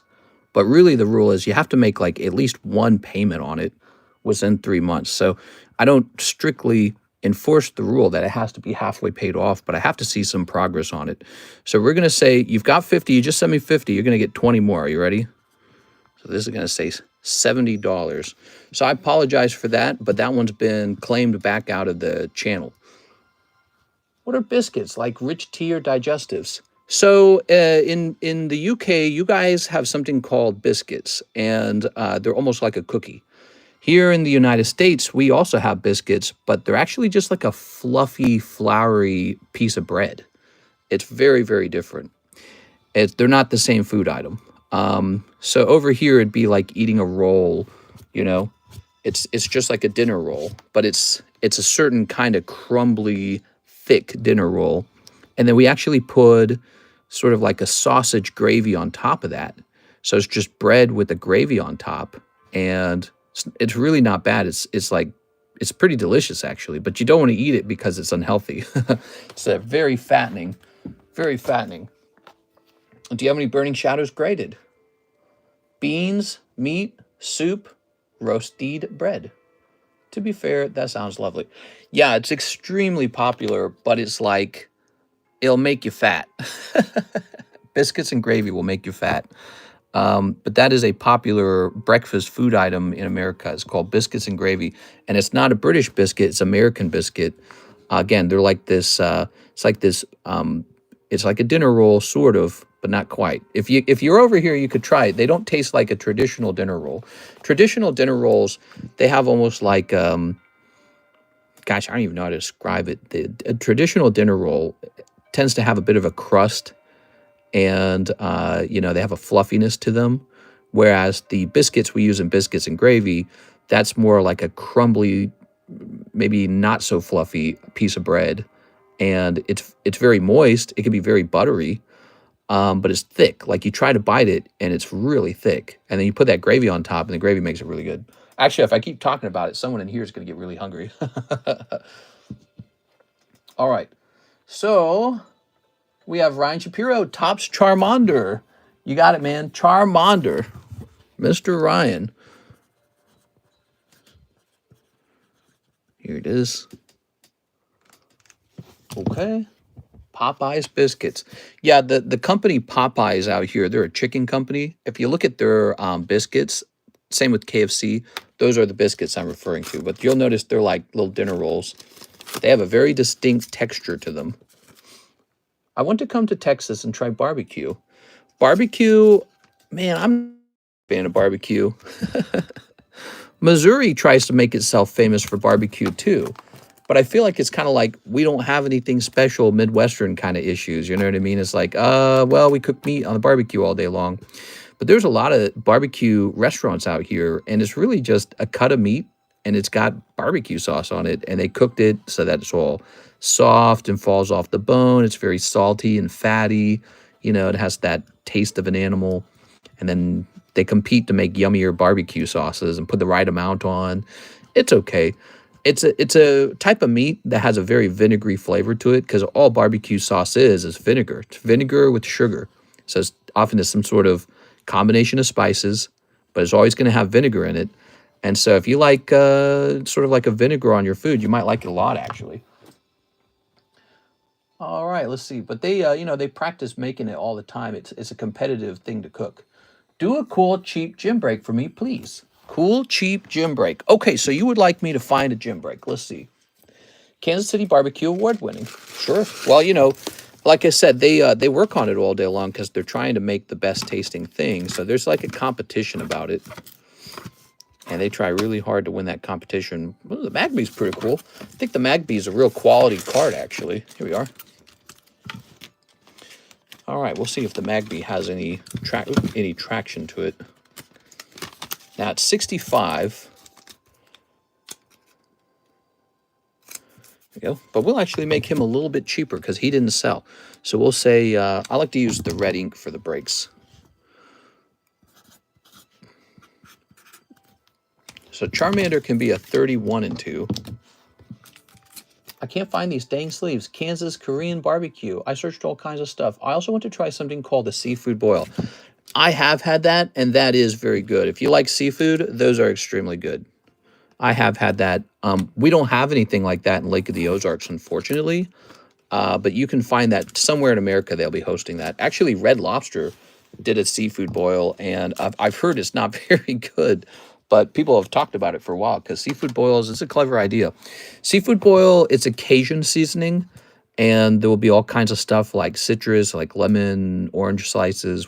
So I've seen people put Sunny D in, and they basically just take a whole bunch of shrimp and sometimes crawdads and lobster and crab legs, snow crab legs, and they'll put clams and mussels in, and sometimes, and then it just depends on what they want to put in there. And then they'll put potatoes and corn, and sometimes sausage too, all into this big boiling tub of seasoning. And then that gets poured out on a table. It's a big sloppy mess, but it's very delicious. And I've had that one time at a restaurant in St. Charles. Mr. Mark J. Valerian ordering a gigantic order today. He wants a Charizard UPC.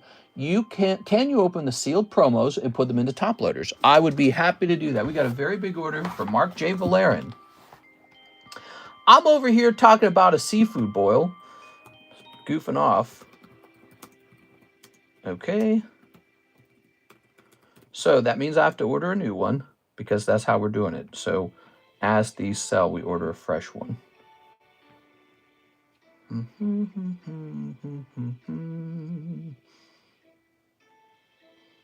All right. Okay, so the Charizard UPC will remain the same price, whereas the 151 went up in price, notably.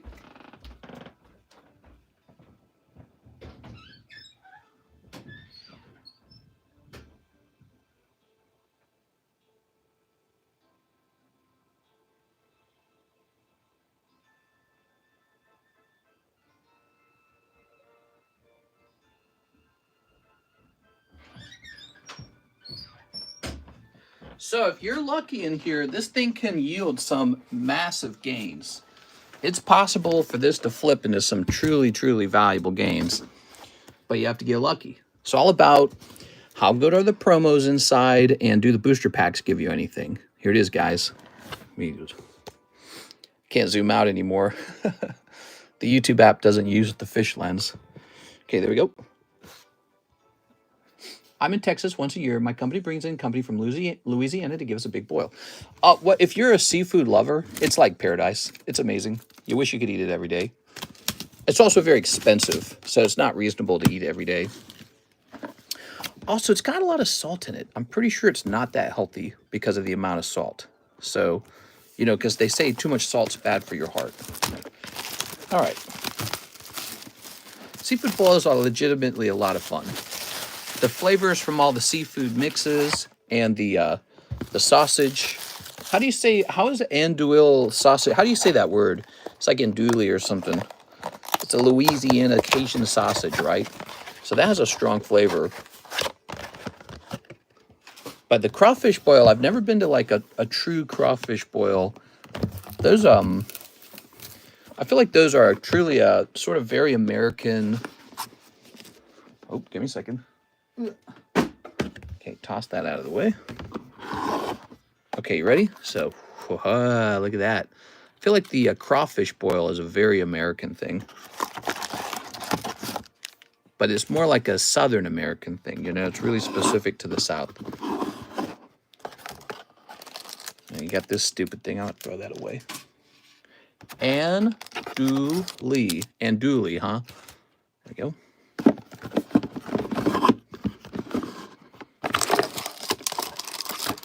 All right. There's supposed to be like a Charizard coin.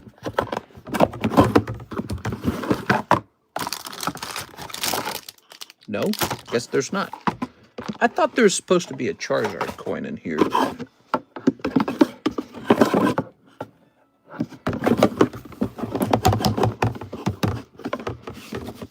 Throw this away.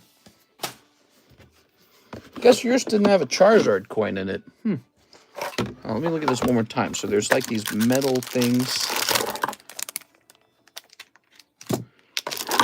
Yeah. Yeah, like these counters. I actually just throw all this stuff away normally.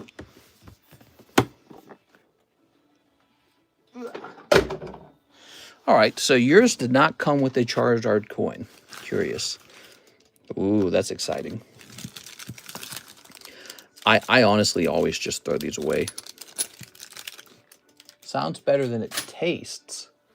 What sounds better than it tastes? What, the crawdads? The crawdads are basically just mud shrimp. If you've ever eaten shrimp that are cooked very gently with no seasoning and compare it to crawdads cooked the same way, you realize the crawdads really do kind of taste like the creek that they come out of, you know, or the brook or the whatever you want to call it. So they taste kind of like mud water, whereas shrimp kind of tastes like the ocean. So I would say a win for the shrimp. The box is worth something now. Oh, really? I just throw that box away every single time. I throw that thing in the trash can so fast. Look at that Charizard. Ooh, yeah. That's looking not too bad, actually. I wonder if that could be a 10. Let's grab one of these. I would love it if all these graded 10 for you. You've been very generous here, and we'd love to see these grade 10 for you. I mean, anyone opens over here, I want to see grade 10. What's good for you is good for me. That's the way I see it. When you guys are able to open cards and break even or make even a profit opening them, that's great. Okay, so here's the Charizard Vmax. Brett never lets me do this. Brett always has me keep it sealed. So you guys don't always get to see this step, but this is super cool. Okay. All right. And then one more, the Charizard V-Star with the Mewtwo down there. Check that out. Super cool. Okay. Well, I'm going to have a lot of mail coming in now. We got all kinds of stuff coming in the mail soon. It's going to be a mess in the receiving area. Might be time to clean that receiving area up ahead of time. Who we got here, mister? This is Mark J. Valerian. You know, the guy who donated like over $1,000? This is his order. He ordered also a 151 Ultra Premium collection too, and we opened that too earlier. Not in this stream. I think it was the daytime stream. Beautiful.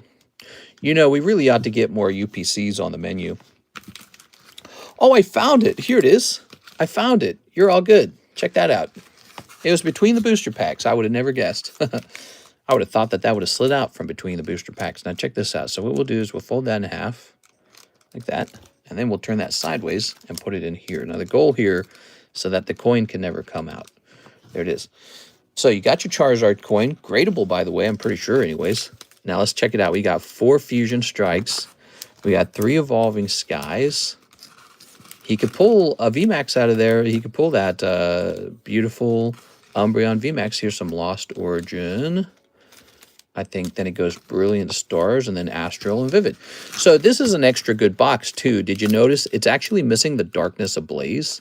So what that means is your box gets an extra pack of Fusion Strike. So I think that's why you have 4 of those. So that's good. Fusion Strike is way better than Darkness Ablaze. Here goes. All right. This is good stuff, guys. Mark, if you can pull a big hit out of these packs, it's going to be a clip. People love this kind of stuff. Okay. Billion stats.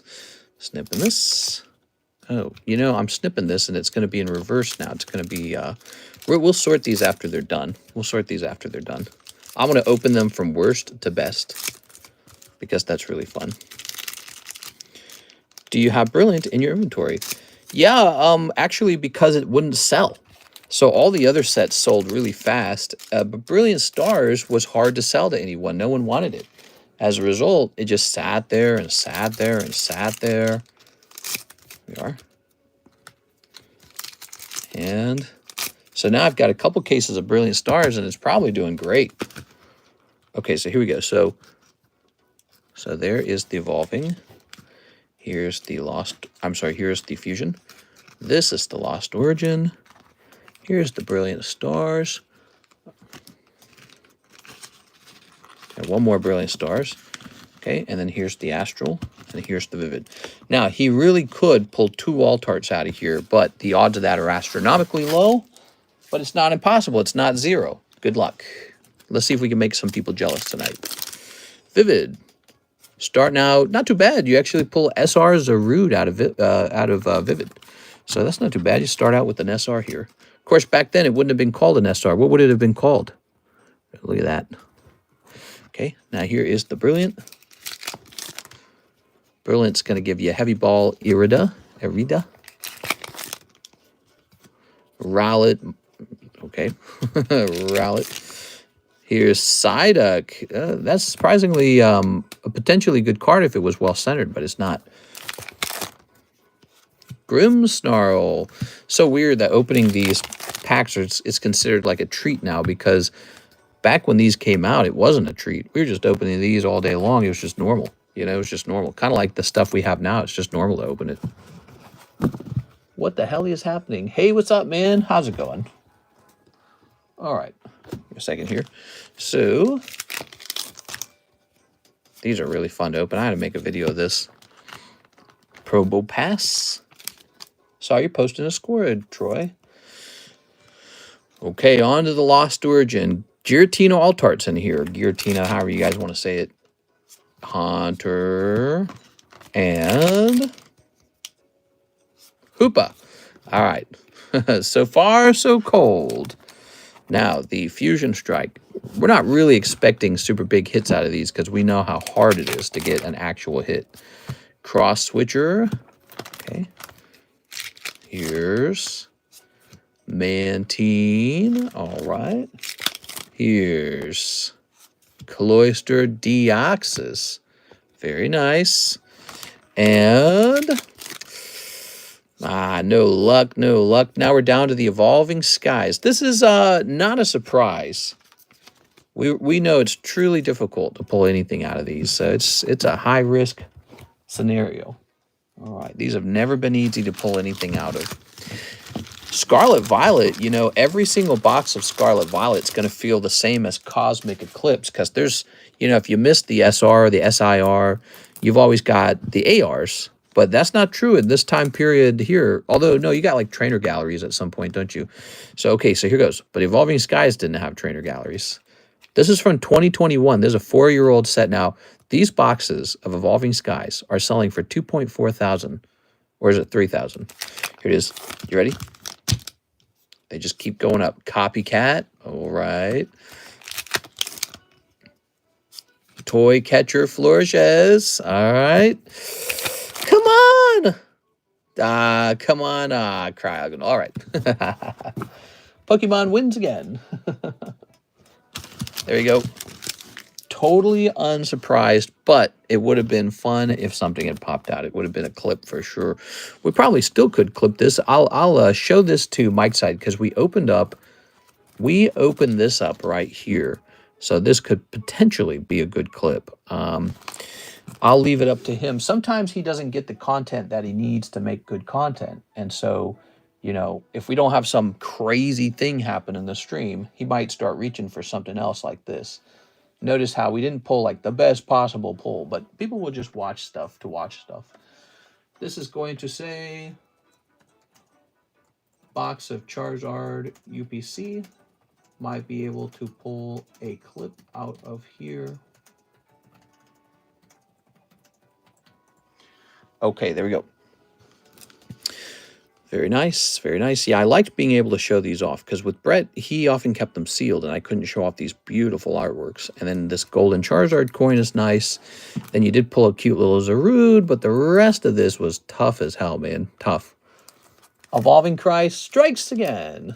I like the promos anyways. The promos are very important because if the promos can grade 10, let's say 2 of these grade 10, the whole thing's paid for almost. And maybe the coin will grade as well. CGC grades coins, but so does NGC. All right. It's an interesting thought. Everyone doesn't grade their coins. Mr. Mark. Let's see. What did we last do with you, Mr. Mark? I can't remember. Did you go into the regular MA box last? Let's see where we put you last. Oh, we did put you in the regular MA box last. I say we put you in the overflow box at this point. In this nice overflow box, because that other box is so full and there's so much space in here, like it's an empty box. All right, love it, man. Thank you so much. I'll set this right here in the front. Do you have a stash of ETB promos somewhere, Mr. ETB promos? I mean, I have stashes of this, a little bit of that. Yeah, I got all kinds of little things. Usually a nutritional deficiency in the kibble. Dog passes the food and it still smells like food.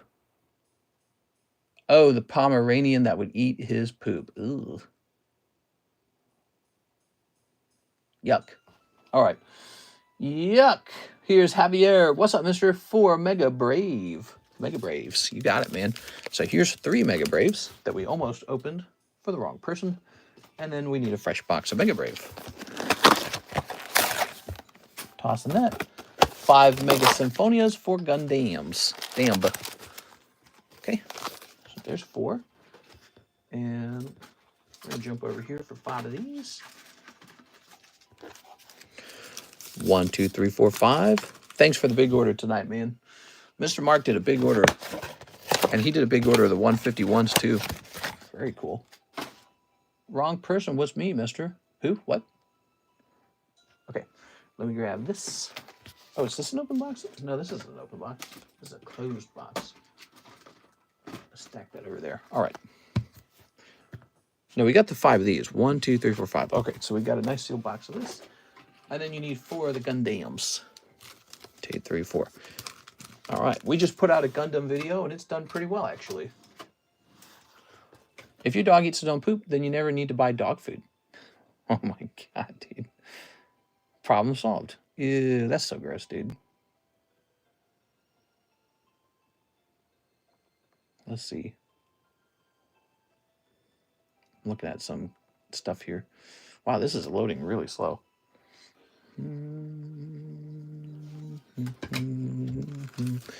We'll grab this. We'll grab this. And we'll set this here. Gundam. Let's hit the snip. Good. We'll snip this.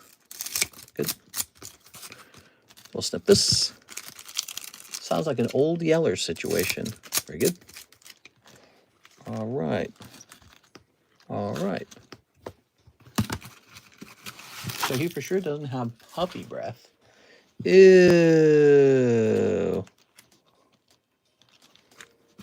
Yuck. No, let's start with the Gundams. Gundams. Just like saying that now. Cold. Javier Arroyo, what's up, man? Welcome back. It's nice to see you again.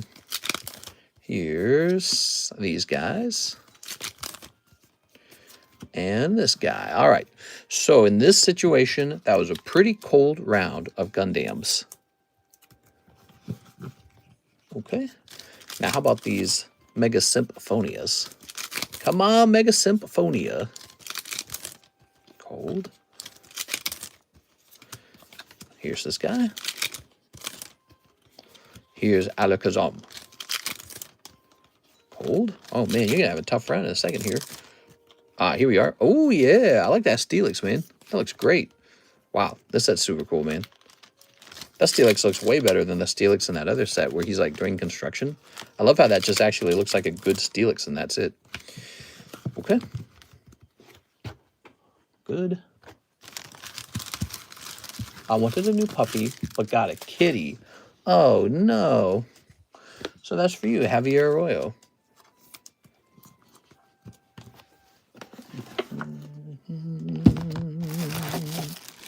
Okay. Oh, that looks like it's just hollows. And I'm willing to bet that your hits go in here. Okay. Gross. I think I heard a long time ago about a project that somebody wanted to work on. A project that would take like raw sewage and turn it into edible food. Because poop has like certain like proteins and crap in it. All right, let's see what we got. We've got Glassly. It's Glassly. Here's, oh, this is cool, the Yoshi egg. Yeah, I ran into this the other day. This is Hanafuda Mario, Yoshi egg. That's a nice card. And then the Mega Gengar. Hunter. Slowpoke. So nice. Sven Jansen, 2 Waifu Shuffles, 5 Pokey Shuffles. All right, let's give it a try. You ready? All right, big orders from Mr. Sven Jansen tonight. Thanks so much, Mr. Sven. Got 1, 2, 3. 1, 2, 3, 4, 5. Okay. What do we got? 1, 2, 3, 4, 5. You got a Machop there. I wonder what kind of Machop it is. Number 66. Oh, it's not bad. So that is a lovely little Machop. Topps Machop. That waste might be better than Panera. Oh, yeah. Yeah, how gross is that? They want to turn poop into food. Okay. He said better than Panera. There we go. Look at that. That is Topps Charmander. And we can put your name on the back. Mr. Sven. Sven Jansen. Good. Okay. And now the Waifu Shuffle. He's taken 2 of the Waifu Shuffles. Good luck in there. 1, 2, 3. 1, 2. 2 cold ones. Oh, the Waifu Shuffle is scary, isn't it? Yeah, it's scary. It's not like the Poke Shuffle where you can just do like $5. You go in 2 spots there and it's tough if you miss. All right, I'm sorry, man. That's 2 cold Waifu Shuffles. There is a good horror movie out. Is there? What's it called? I like scary movies. I wonder if I can convince Karis to go watch it. Oh, look, so I have 2 of these. I didn't know that. Saving that for 420, 2026. Upon which I will turn 37 years old. Ooh, Larvitar. Nice. Okay, Larvitar. Isaac Rodriguez, Bagsword. Oh, did I say Isaac? Israel Rodriguez, Bagsword. Okay, Israel Rodriguez. I'm looking for your bag. Checking to see if it was over there. I think it might still be over here. I hear Weapons movie is good. Didn't he say he went for the brownies? What? Okay, let's see. Irving. No, Karis likes the brownies. There we go. I hate brownies. I think brownies are gross, dude. Too much chocolate. You're just eating like poopy chocolate. Ready? Here goes. Bag sort time. Mr. Israel. So you've got these hollows here. Some Nikke Carddass. Okay, so a really obvious hit here. There we are. More Carddass. He has some Weiss. More Carddass. I'm willing to bet you've opened all those. Now that looks nice. Here's an embossed Shanks. Okay. Okay, and this packet of whatever that is, and some more hollows. So there you have it. In your bag, you've got, in your bag, you've got an embossed Shanks, and you've got this Waifu from Weiss Hololive. Very nice. Congratulations. Imagine having a birthday on 420 and not being a stoner. Yeah, I guess if your birthday was on 420, you'd pretty much have to be a stoner. One of my brothers has a birthday on like 427, I think. We are. So he's pretty close. Very nice. Okay. Okay. There we go. That sounds just as bad as being a stoner not having any green on 420. Hey, did you hear Trump's actually deliberating? He's trying to decide on changing the federal laws on weed. What do you think of that? I think that'd be really ironic if Trump made weed legal at the federal level and Joe Biden did not. That'd be very strange. It's the opposite of what you would have imagined. Thought it would have been the other way around. Here's Robert Wright, Gym Break. It's my first one. Ooh. So here it is, guys. We have the Magby Gym Break, and Mr. Robert's going in. Here you go, Robert. That sounds just as bad as being a stoner not having green on 420. The H-Man was a stoner? It is. So Robert Wright.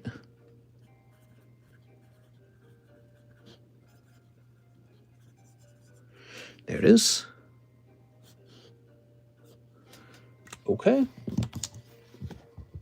I'm 4/24/1988. Nice. I was born in April myself. I'm April 3rd. So, Robert, you're in there. And this shall now say a win. There it is. So we need one more person to join the Magby, and the Magby break will go off. He needs to keep a lot of people from having charges on their records that don't need to, plus the taxes alone would help pay for a lot of things. Yeah, that'd be interesting. All right, so here's Eddie Morales. I'll take 5 Mega Symphonias and 4 Mega Braves. Eddie Morales. Okay, so 4 Mega Braves. Eddie's jumping on it. He says, okay, 1, 2, 3, 4. Let's get these cards open. Okay, 4 of these, and then 5 Mega Symphonias. So the Mega Symphonias need a fresh box. Now, having weed on 420 should be illegal. Didn't see you here, dog. There we go. All right. His head of NS says he'll never legalize, but Trump is actively looking into lowering the schedule and fast-tracking research. There we are. Very nice. Yeah, Trump's a weird one, man. He's not a traditional conservative. He's got almost like this gay-like flair to him. Have you ever noticed that?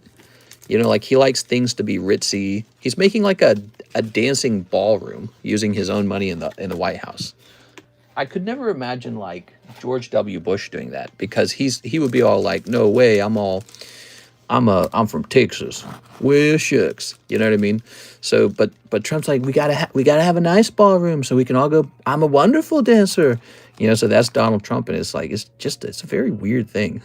It's a very he's a very memorable person, whether you liked him or hated him or think he's like the most evil guy. He's the second coming of the mustache man, or you think he's Jesus Christ or something. I don't know, but you don't forget him because he's so strange.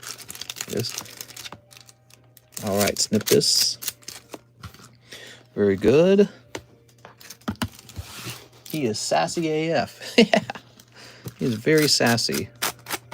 I told Putin, why are you killing all these people, Putin? I just spoke with them on the phone, and then I saw bombs going off in Ukraine. I said, Putin, don't. It's like, what? All right, let's see. Here's Ma Weil. Very nice. Oh, we got Absol.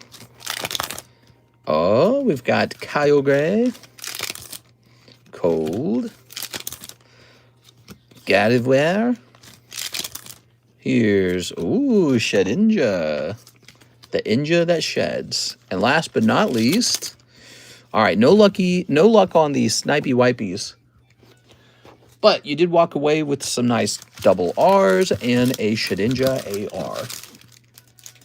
Okay, we'll grab this. We'll sleeve it. Very nice. And Absol. Let's sleeve this. Very good. Okay. Okay. And we'll place this here. And we'll grab your bag. Beautiful. There you go. Eddie Morales. Nothing crazy popping out of there. Maybe the next round. Let's take a quick look at this. I feel like these just hit the table. Same with this one. So I think I'm going to rotate again. I'm ready to take a picture and get some new slabs up on the table. Here's that Vileplume been reduced all the way down to $40 on the Vileplume. Here's Flareon 9. Ooh, this is the good manga break. Trafalgar Law is up to 5 out of 16. He might actually go off in the natural way. So if you're a One Piece lover, don't forget to jump in there. Okay, and here's the Nazgul. I think the Nazgul could have his picture taken. And movie edition, the tail end of the race. Many of these just hit the table. Should they go into... Like, this one could go in the Pokey Shuffle. He's cool enough that he could go in the Pokey Shuffle. I think he will go in the Pokey Shuffle. Let's get him in there. So, macaroni sounds good. Macaroni. 1, 2, 3, 4, 5, 6, 7, 8, 9. There we go. Okay. We're going to say...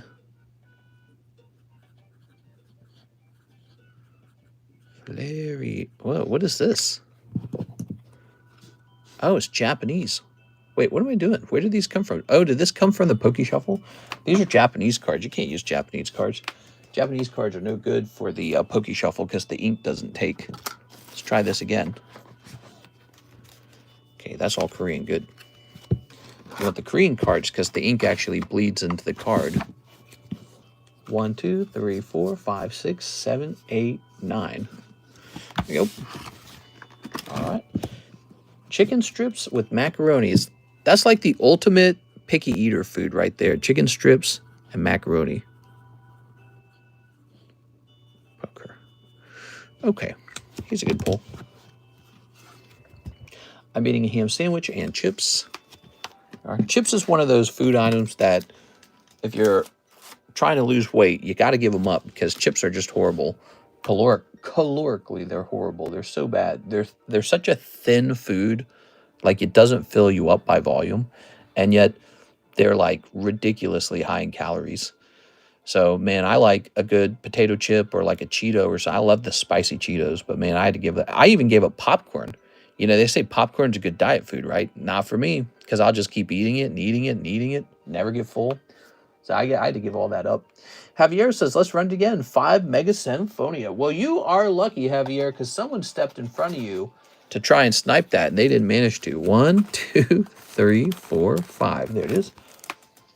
Okay, and full Mega Braves. Okay, Mega Braves. Of course, you're only going 5 at a time, so it's actually possible for you to miss twice, too. It is. Even though the odds are better this time around. And then 4 Gundams. Here they are. All right. I'm good. I like my junk. I like junk too, man. I like junk a lot. That's my whole problem. In fact, I think everybody likes junk. That's the whole setup here in America, I suppose. All right. I'm trying my best to eat about 1,800 calories a day. That's my goal, is about 1,800 calories. There we go. All right. I just finished macaroni. I'm heating up popcorn. I'm good. I like my junk. Thanks for hitting that like button. Kettle chips. All right, here goes. Here we have this guy with the shield. It's the Gundam. Okay. I would be the one guy using the shield. I like shields. Shields are fun. Cold. And a cold one. And here's this guy. Oops. All right, so just this LR out of the Gundams. No CR plus, no LR plus, okay? By the way, so Gundam packs went up in price here on this channel from $4 to $5 because my distributor said he has no more of them and that they sold out and they're selling out everywhere in Japan. So this price is subject to change over the next week or two. We don't know. Of course, they might reprint it as well. Keep that in mind. But yeah, Gundam cards apparently did well. Look at that, gumshoes. Ooh. Okay. Apple fritter next on my hit list. I started working at a new job and now I have hella weed. Ooh, look at that. Nice. How are you liking your new job? You are. Cold. I'm pretty much addicted to working, so I always liked working, to be honest. No matter what it is I was doing, I was always excited to get out and make some money. I love making money. I love working, producing, building, and making money, getting paid. It's like a score, you know, like a video game score.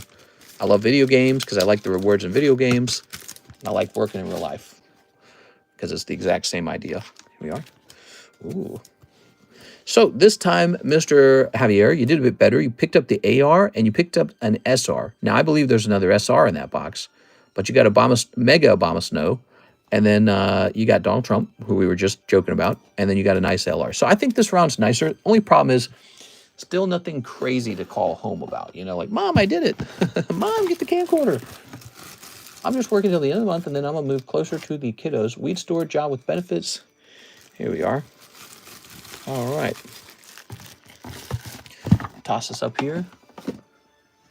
There's like tons of vape shops out here in Lake of the Ozarks. I told Alexis I'll open up another vape shop and she can run it. But yeah, I guess that's a really competitive field because there's so many of them. Makes me think it's like, man, that's what people want to do. They want to smoke, smoke, smoke. Smoking has not gone out of fashion. People love to smoke. We hit refresh. We got a lot of bars out here too, and you go by and it smells like, you know, cigarettes. Let's grab click this right here. We have a Mr. Eddie who says 5 more Mega Simps.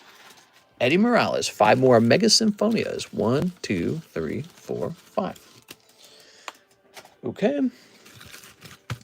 If one of you guys wanted to open a successful business in Lake of the Ozarks, did you know there is no major card shop out here?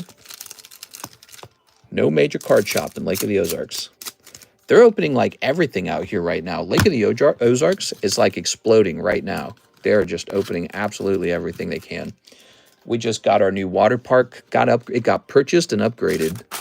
They're building a Bass Pro Shop now. The mall area, there's this big mall outlet. Is huge. And it just got purchased using Missouri like loan. I think they're called TIFs, where the state of Missouri gives you a special loan.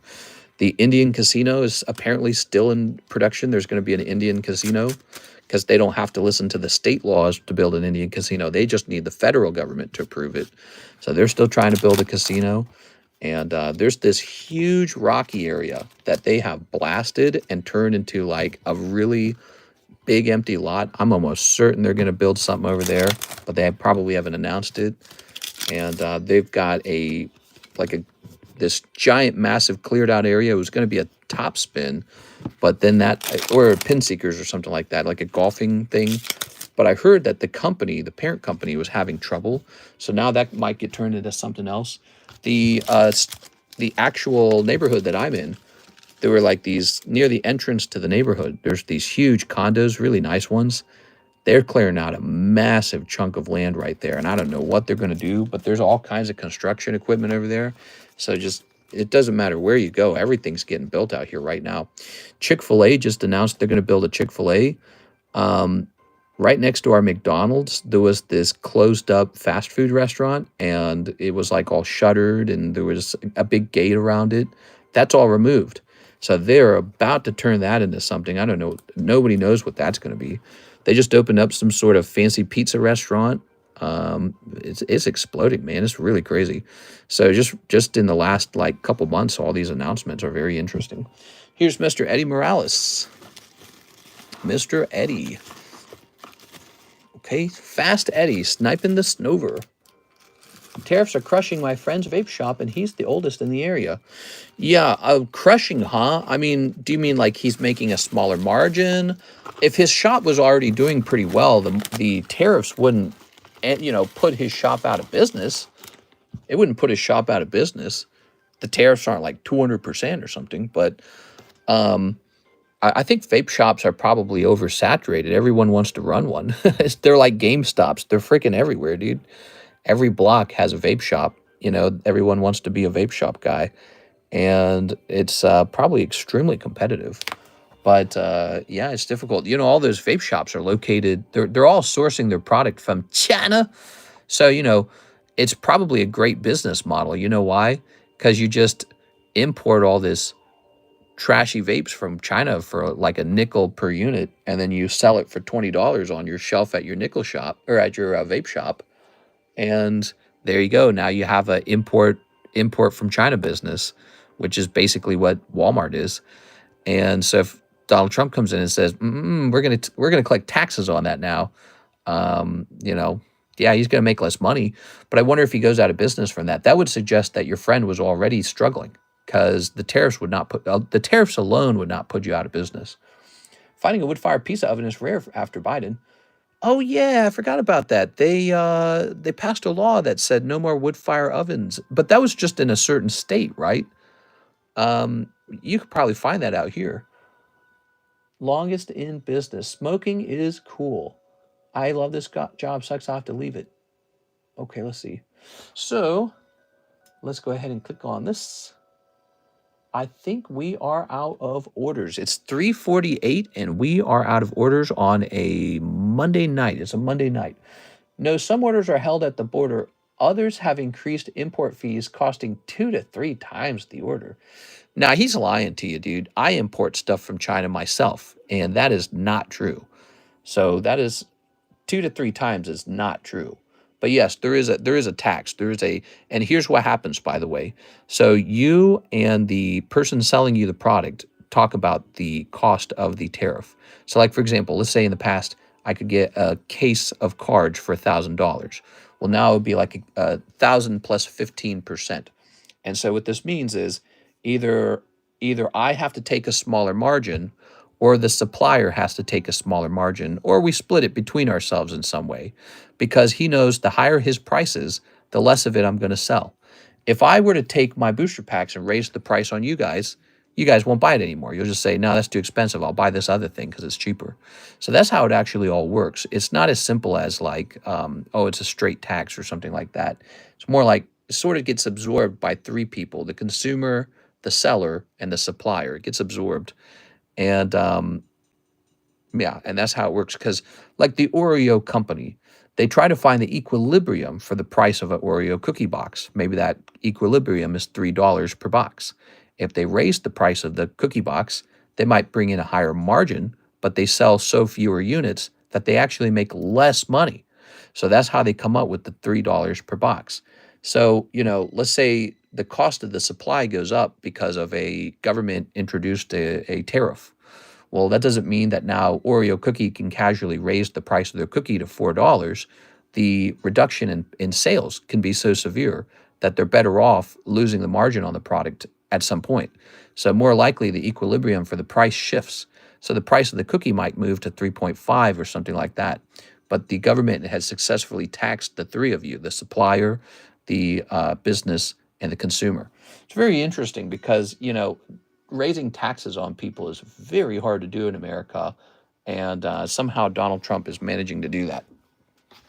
Maybe because most people don't want to look into the word tariff. I don't know. All right. So we got a new card for the table. Here is the Pikachu poker card. By the way, the queue is empty. The queue is empty if you'd like to place an order. Here we are. Was about to try and switch over to vaping, and they outlawed disposable vapes here. Dude, I heard some bad stuff about disposable vapes. I heard some bad stuff. I heard that they're the ones that caused the popcorn lung and all that. Like some study just came out and said, if you want to have popcorn lung, get the disposable vapes. And actually, it's the rechargeable ones are apparently better. But I don't know. Because I'm lucky. I don't do any of those things because I don't crave it. And so I consider myself lucky for that. And, I don't feel like I'm missing out not vaping. There we go. That stuff is true. Smoke cigs like a real adult. Yeah, stop being a weenie. How you going to get any girlfriends if they got to watch you suck on a little bitch boy vape? I'm messing with you. All right, Poker Pikachu. Oops. You think girls want to see that? You are? Girls want to watch you smoke a cigarette like a man who's got nothing to lose. All right, so the cheapest Pikachu is a PSA 9 for $139. This is an 8, and it's an SGC 8, so yeah. Let's go with the much lower price of $60. By the way, what type is it? Is it Pokemon Red? Oh, that's nice, okay. So 8.25. So if this was actually a PSA 10, very different price. We do have a gym break, by the way, and we are waiting for somebody to join it for this lovely Magby. This is Gold Deck Magby, by the way. So the Gold Deck Magby has this cute Pichu on the back. Robot dicks. Yeah, stop sucking on that robot dick and smoke some cigarettes like a proper man. All right, what else we got? We got this interesting card here. Here's a nice Charizard XY Evolutions. The same for Wii disposables. Oh, yeah, okay. Well, I guess that makes sense because they probably use the same technology. It doesn't have anything to do with the thing inside of it. It's just the same technology. Imagine that. You're just smoking on some vapes and then you got popcorn lung and you're young. And the doctors are like, yeah, so you have the lungs of an 80-year-old. You're like, oh, shoot, dude. That's scary, man, because sometimes when you get an illness, you can actually just change your lifestyle habits and recover from it. But, you know, vaping some sort of dangerous vape is not the same story. You actually will just not recover from that. It's just permanent damage. And so for me, that's enough to keep me far, far, far away from it. This scares the crap out of me. I get scared of that stuff very easily. So this Charizard is really nice, and he is going to go right into the live customs because he's so nice. Okay. Stop talking about Popcorn King. It scares me. Popcorn lung is a term that originated from popcorn factories. Did you know that? Because back then, when they were making, you know, popcorn for like the grocery stores, the workers in the popcorn factory would breathe in a certain chemical from the factory, and it destroyed their lungs. And so that's where the term comes from. That's where the term popcorn lung comes from. We are, but really what it is it's lung damage. You don't want lung damage.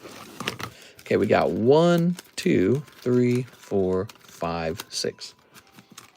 My friend worked in that popcorn plant. I think we talked about that. We talked about that in one of the streams, and I later told my wife about that. I talked to her about how somebody knew somebody who actually got the original version of popcorn lung. Okay, Mr. Zard. 9. Okay. Diacetyl. It's what reacts with atomizers and weed vapes and Nick vapes too. Crazy. You know, I often wonder if I'm exposing myself to a lot of chemicals working with cards all day long, because I really think that this is probably not meant to be rubbed on your skin all day long. I mentioned that in the daytime stream, and it's, you know, it's just trace amounts of chemicals, right? But what if you're a guy like me and you work 7 days a week and you work 10 hours a day doing this crap? So, you know, if I get cancer one day and there's a chance it could have been from chemicals, you probably know what it was. It's going to be the Pokemon cards. I'll be the first guy to get Pokemon card cancer. You know, that sounds like ridiculous, doesn't it? But think about all the ladies who got cancer working in the, they were working in the nail shops, the nail salons. So think of all the girls who got nail salon cancer because those fingernail polishes and stuff, those are super cancerous, it turns out. They're made out of chemicals that you're really not supposed to inhale all day long. So they got cancer from that. They got lung cancer. And so I think about that kind of stuff. Like, what we're doing here is pretty new. Card shop owners, maybe, you know, they have like a whole office that they walk around. They have a whole building. What I do is really kind of crazy. The volume of cards that I sit amongst is so dense. And then these cards sit here all day long. And I often think about, you know, does the paint kind of break up over time and get in the air? You know, so I think about that stuff. But I don't know. I get lung cancer, I don't smoke. I'm gonna blame the cards. If I get lung cancer and I don't smoke, it's the cards. That was a nice Charizard. When I open a pack of cards, I'll be honest, I give it a sniff. Well, that's because you can smell something. There's something to smell, right? Look at this card. Hey, how about that? That's nice. Tyranitar. So this will be an upcoming break. Hats, Mister. Look at the history of early hats and the danger it was producing them. Yeah, exactly. So I have a very unusual job. When you say this is a job that has not really been a job before, and we don't really know what the dangers are of sitting in a desk for like, you know, 6 hours a day, whiffing Pokemon card pack openings and touching the cards all day long. We don't know what that could actually potentially cause, but maybe something. You know, you never know. Yeah, all this microplastics and stuff they're figuring out. It's crazy out there. Everything turns out everything's toxic and horrible for you.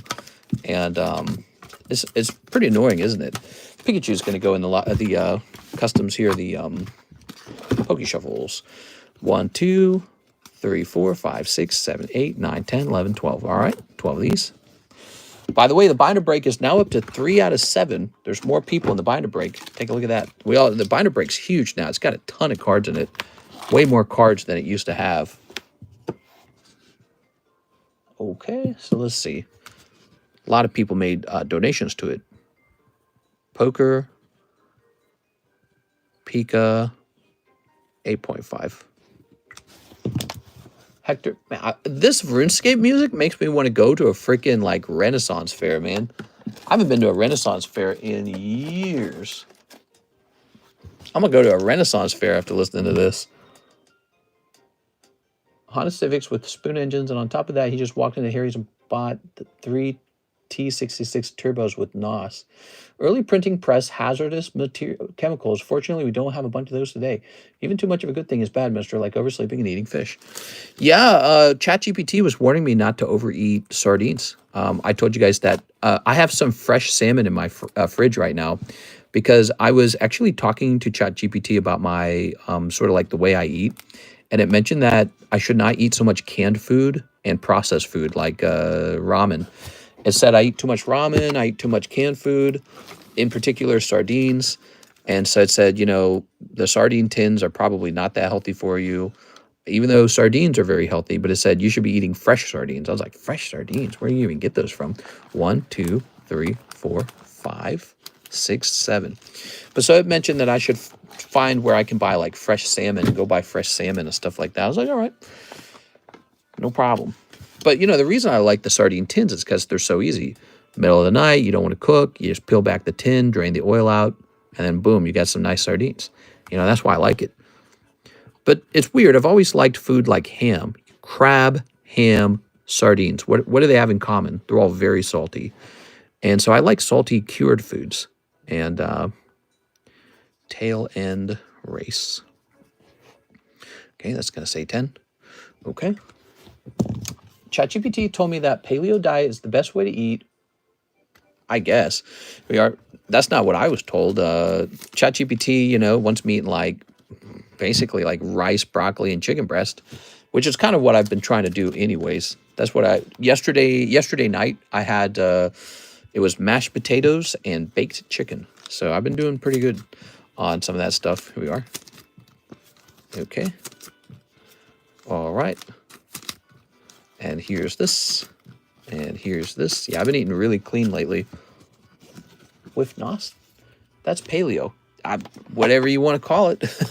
All right, so this is a nice Topps Charizard going into the box. Okay, Topps Charizard is in. Good. Now let's take a quick look at that order. Yugi Tao is here. He wants a Paldean Fates. It's so interesting that you're buying this because somebody else bought Paldean Fates tonight. Here's Paldean Fates. Ooh, let's go ahead and raise that. Snip it. Hey, what's up, Mr. LaFlame? How's it going tonight? Snipping this. All right. Tossing this away. What do we got here? Here's a Weavile, Atticus, and Raichu. Ooh. Here's another piece of interesting news. Ford, I guess Ford came out and said they're starting a new process for manufacturing cars. They say their new system for manufacturing cars is going to make it more efficient than ever. And now they want to lower truck prices to like $30,000 or something. But to me, that's still really expensive. People need a car cheaper than $30,000. $30,000 is expensive. That's all I could think. But, you know, if you want to talk about some of the higher-end trucks, yeah, those get, like, ridiculous. They get up to, like, $50,000 easily. So if he's talking about going from 50 to 30, that's interesting.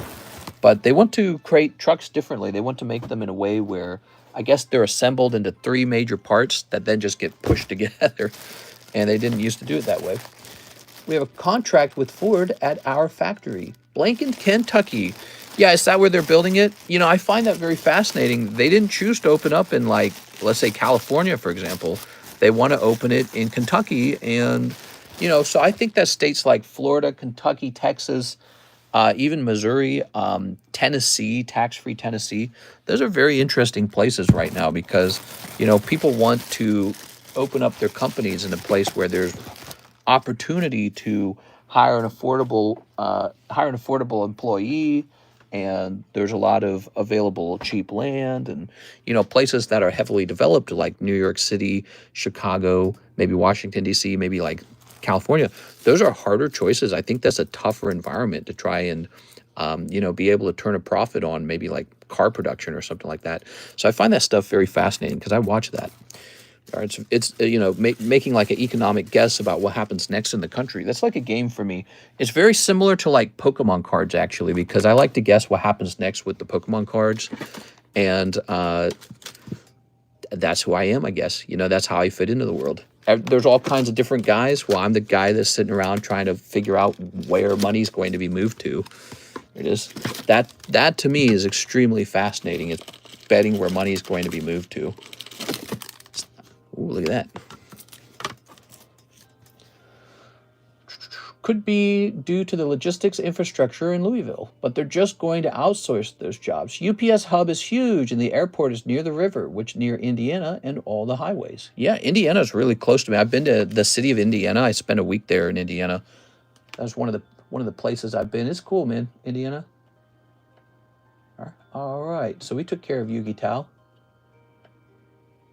Javier Arroyo, 4 Mega Braves. And he says 5 Mega Symphonia, last order. You got it, man. All right. 1, 2. It's a state. Yeah, Indiana is a state. I meant the city, Indianapolis. Indianapolis, I think. Here we are. I've only been there one time, so I'm sorry. I got the probably mixed the names up while I was working. I do that a lot, by the way. I multitask. So my brain's saying, go grab Mega Brave, and then it's got a string of words about a conversation going on. It's so easy to misspeak when you're doing this. You've seen it. If you've been here, you've seen me make many mistakes. 1, 2, 3, 4, 5. Being the host is sort of like a multitasking game. Okay, here we are. Lovely. I get what you meant. The city of Indianapolis. I was there, and I've told this before. I've said this before. I had an older sister who was incredibly good at singing. I mean, she was gifted. And she got into the Archdiocesan Choir of St. Louis, which is the Cathedral Basilica's choir. And she was just really, really good. And they had an event in Indianapolis. So she got to go, and I got to go with her because my parents didn't want her going alone. So it was a really cool vacation. And I got to hang out in Indianapolis on my own while she was doing her thing. And then I just walked all over the city by myself. And, you know, got to go out to eat a bunch. It was cool. I lost my ring there. I had a platinum ring that I traded a woodworker for. He was a metal lathe turner, and he wanted certain cuts of wood because he would do burl inlays. So I traded him a burl, a really fancy burl, for a free ring, which he would sell for like some ridiculous price. So I lost that in Indianapolis, and I was mad. I was like, dang, dude, really liked that ring. It was a fancy ring. Ooh. Bone apple tea. Indian apple list. We've seen you do that with Korean and Japanese cards mixed. That's right. All right. Here we are. Bone apple tea. Anyways, it was a cool hotel. If you're from Indianapolis, you might know what hotel it is. But this particular hotel, it has a train inside of it. So this hotel, the rooms are actually like a train caboose or something like that, right? I don't know if we have any people from Indianapolis here, but it was a really cool hotel. I believe the Archdiocesan Choir was paying for it. And so, you know, if I was hanging out in the hotel room and she was off working, I got to watch like King of the Hill on the TV in the hotel room. It's just a really nice hotel room. Yeah, so you would go up to your room, but it was actually a gigantic old train caboose, and you'd open it up, and it was like, there it is, hotel room. It's really neat. All right. Very nice. Very nice. Let's grab your bag over here. But unfortunately, no Super Snipe in there. No more Little Debbie for food stamps. That's too bad. You know, I totally get the gist of why the Republicans want this. Because it's a Republican thing. Republicans are very angry over food stamps. They don't like that kind of stuff. They go, hey, you know, welfare queen, I don't want to pay for your 20 kids and blah, blah, blah, blah, blah, blah, blah, right? But it's like, what you want is for them to be able to buy Little Debbie, but still shop responsibly. So you want them to buy some nice, you know, chicken breasts and salad and some rice and mashed potatoes, and just get like some healthy, good food with that money. And then like a box of Little Debbie, because dessert, right? Nothing wrong with dessert. And I think the problem is the Republicans can get hell-bent on removing the dessert or whatever because they feel like, here's this person who only buys crap, and we're not going to let that stand. No, no, no. So it's sort of like let's ruin it for everybody because we're mad at somebody who really doesn't shop very well. It's a sad thing. I don't like to hear about that. Little Debbie's a small pleasure in life, and when you're a kid growing up in a poor family, having your mom bring home, a box of Little Debbie's along with just regular dinner, is it really the end of the world? I don't think it's the end of the world.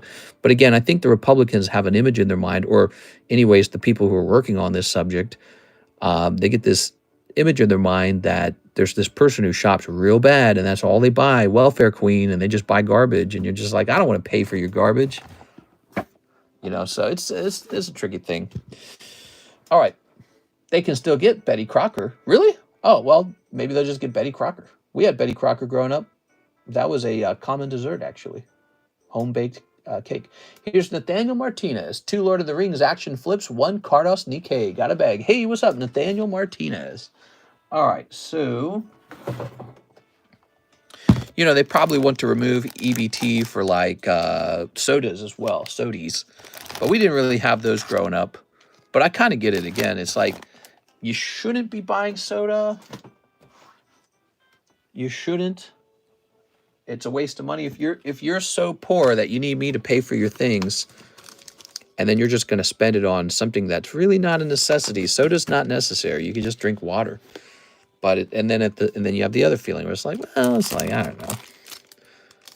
It's definitely, here's the problem with this issue on the EBTs is I don't think it's a rallying point for the Republicans. Like, I don't think Republicans actually had to work on this subject. They should focus on subjects that really affect people a lot more. Instead of beating up people who are on EBT, I feel like they should work on making living more affordable. That's a really big one. Make living more affordable. And then everyone's much happier at that point anyways. No one's going, who's taking all my money? There you go. Okay, but you could do both at the same time, I suppose. Look at that. Ooh. It's the same with, like, the homelessness problem. Like, so in Washington, D.C., I guess Trump is bringing in the federal, he's bringing in, like, the military or something to get rid of crime. And I guess what that means is actually homelessness. So he's going to kick the homeless people out of Washington, D.C., I suspect. And it's like, that's probably something you could do. Is pretty expensive, but it would also help if we could just solve it. But then it's like, how do you solve it? It's so tricky to solve. How do you help people who don't want to help?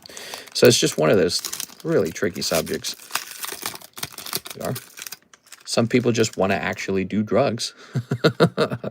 I would know a little bit about that, maybe. Make America affordable again. Yeah. Although that's never going to happen because it's a matter of too much money's been loaned out. Now look how curved that is. Now I didn't do that, just so you know, Mr. Nathaniel. When you receive your cards, you'll see that there's a curve to them. They came out of the pack that way, okay? I'm a professional. I wouldn't let that happen on my watch. That's just the way they were out of the pack, okay? Bring back Summer Coke, where every other 20-ounce cap had a free blessed Coke. It's just that people are so mad about ready-made food because cooking is a foreign concept. It's going to be like back in the old days. I'm glad my mom didn't buy soda. I have no taste for it. We are. All right. Sodies. If you have a sugar, you drink a Diet Coke to cancel out the sugar. All right, look at that. Urukai. You can't see this, but it's 3D. You have to see it in person to really see the 3D, right? You have to have your 2 eyeballs looking from two angles. The camera screen can't pick it up. But these are 3D, and they're very fun. Did you guys know we sold these? Some of you guys may not even know that these are on the menu. Okay. One of the smartest dudes I knew loved being high more than anything. Dude could not deal with real life. Very sad. That is so interesting that you bring that up, Mr. Andy, because I feel like I ran into that a lot in the computer science. So in my university, there were a lot of people who wanted to be computer scientists. They all fell out of the group because they failed to do the homework. They just weren't smart enough. So first of all, everyone wants the job because it's a good paying job. The people who were left over were the nerds. So the nerds were left over. And as you got to meet them, and I did get to meet them because I was very involved at university. I got involved in the computer science club, and then I became the president of the computer science club. So that was all part of my university experience. Was I got to run the club for like 2 years basically. And the more you meet them, the more you suspect that they're very unusual people. And so people who are actually really talented in computer science are sometimes like borderline autistic, or maybe they're not autistic, but boy, they are very sensitive people. They are extremely sensitive people who don't mind sitting around solving puzzles all day long. And so they're just really distinctive people. You can almost sense if a person is really a computer scientist just by their mannerisms, especially if you are just kind of around them for a while. You know, they will be easier to blush, harder to speak up, less aggressive. These typically, anyways, that's a stereotype. Stereotypes are never true for everybody. But there's a lot of stereotypes for the stinky computer science programmer that kind of are a pattern you'll notice. Wow, you got Sauron, and that looks really cool, man. Look at this Sauron card. Wow, I didn't know you could pull that. That's super cool. But anyways, so you mentioned that your friend was really smart, but he just liked to be high all the time. And so one of the things that I noticed is that the word I would use to describe a lot of these computer science students, colleagues, they're fragile as hell, dude. They're fragile. And so they cannot deal with too much social pressure or things going wrong because they'll like have a mental crisis. Like they can't even come out of their, you know how hard it was to convince people to come out of their bedrooms, to come just join up to a social group, to do things like code together? It was hard. Like I knew them all because they were in class, and they would never introduce themselves to you. You always have to introduce yourself to them and be like, we run a computer science club, come join. They're like, well, you know, I got a code. When you really talk to them and interview them, the real reason they don't want to come out is because they always prefer to be alone in their bedroom coding, doing something on their computer, maybe just gaming. And so that's exactly the kind of person who would end up being good at code. Somebody who doesn't like to go out, they just like to stay in, and they like to be on their computer. It's very hard to get them to come out. Then they come out because you tell them, well, we got free pizza, we got free cookies, we're not doing anything difficult, you can just chill in the background. You know, you convince them, and they come in, blush, blush, blush, blush. They don't want to really talk, and then they eat a pizza. And, you know, here's the weirdest part. You can see a longing in their eyes to be part of the group, and they just can't do it. And I think people like that get on drugs. I think that's what they do. They have to have the alcohol to socialize. They have to have some kind of smoke to socialize. They have to have weed to socialize because they're so sensitive and they struggle so much with like reality, you know what I mean? That, or they got to put on a furry suit or something, you know, like the fursuit, where they put a mask over their head, and then you don't look at them, but they can look at you, and they're very comfortable with that arrangement. So that was my experience in the computer science club. I know I'm just relating a story back to you guys, but I found that all very interesting. And those are the people who are bringing you things like TikTok right now. So you like TikTok? Well, those are the guys coding it for you. The guys who code TikTok are strange people. Okay, Nathaniel's got a bag. Let's go see if we can find it. These boxes are always kind of harder to access. Let's see. We got to move this out of the way. They need social crutches, just a little bit of crack. What are you saying? Just a little bit of crack? Yes, but so they're very, very, very sensitive people. And here are some other descriptions for them. So they will be like people who do not have a strong sense between reality and imaginary. And a lot of computer science students were like LGBTQ, like 100%. There it is. All of those things. They were just not normal. They weren't like your average football playing Chad, you know, like Hank Hill from King of the Hill. They just weren't like that. And that's great, because if the whole world was Hank Hills, we probably wouldn't have computer science.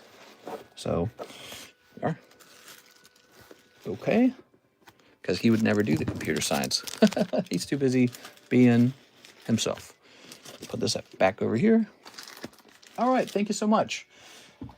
Okay, I'm a better person in my eyes for trying weed out of high school. Me smoking weed, wondering why people need alcohol to mingle. The mystery includes weed in the list too. Well, I mean, it's any mind-altering substance, you know? It's anything that is going to make you feel like you're not yourself almost. And it's just a fascinating thing that I observed. And look at me, I didn't actually end up being a computer scientist. I don't even code.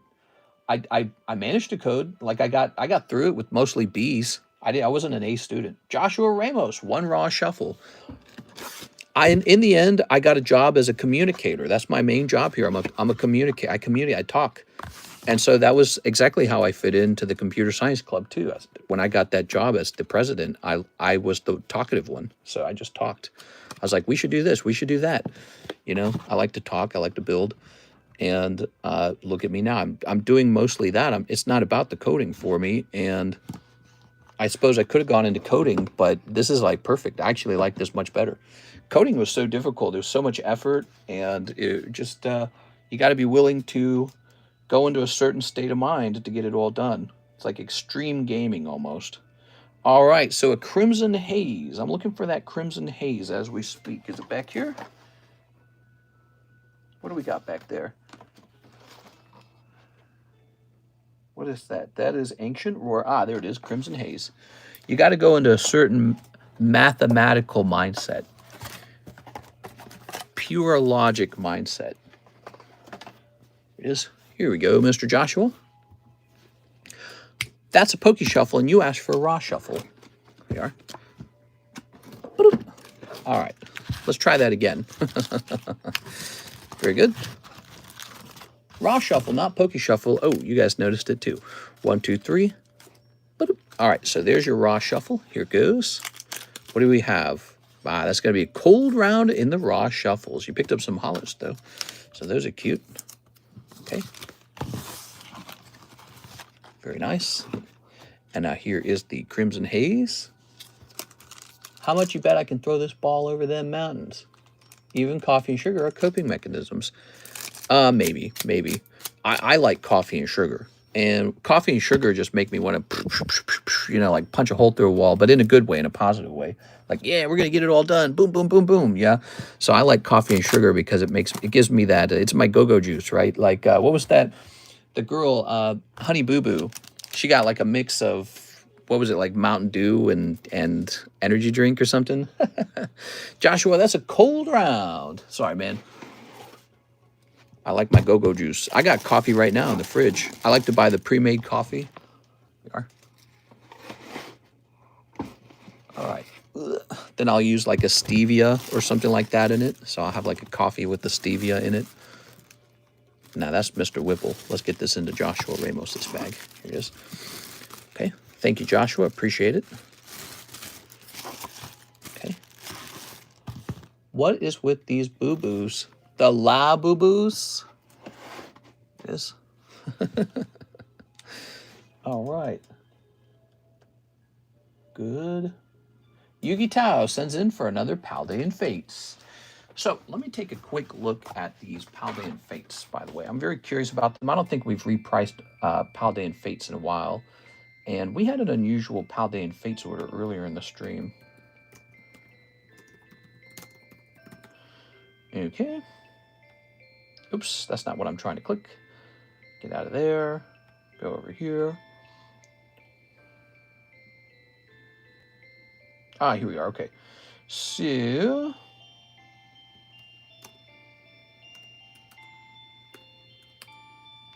all right. And what is our price for them?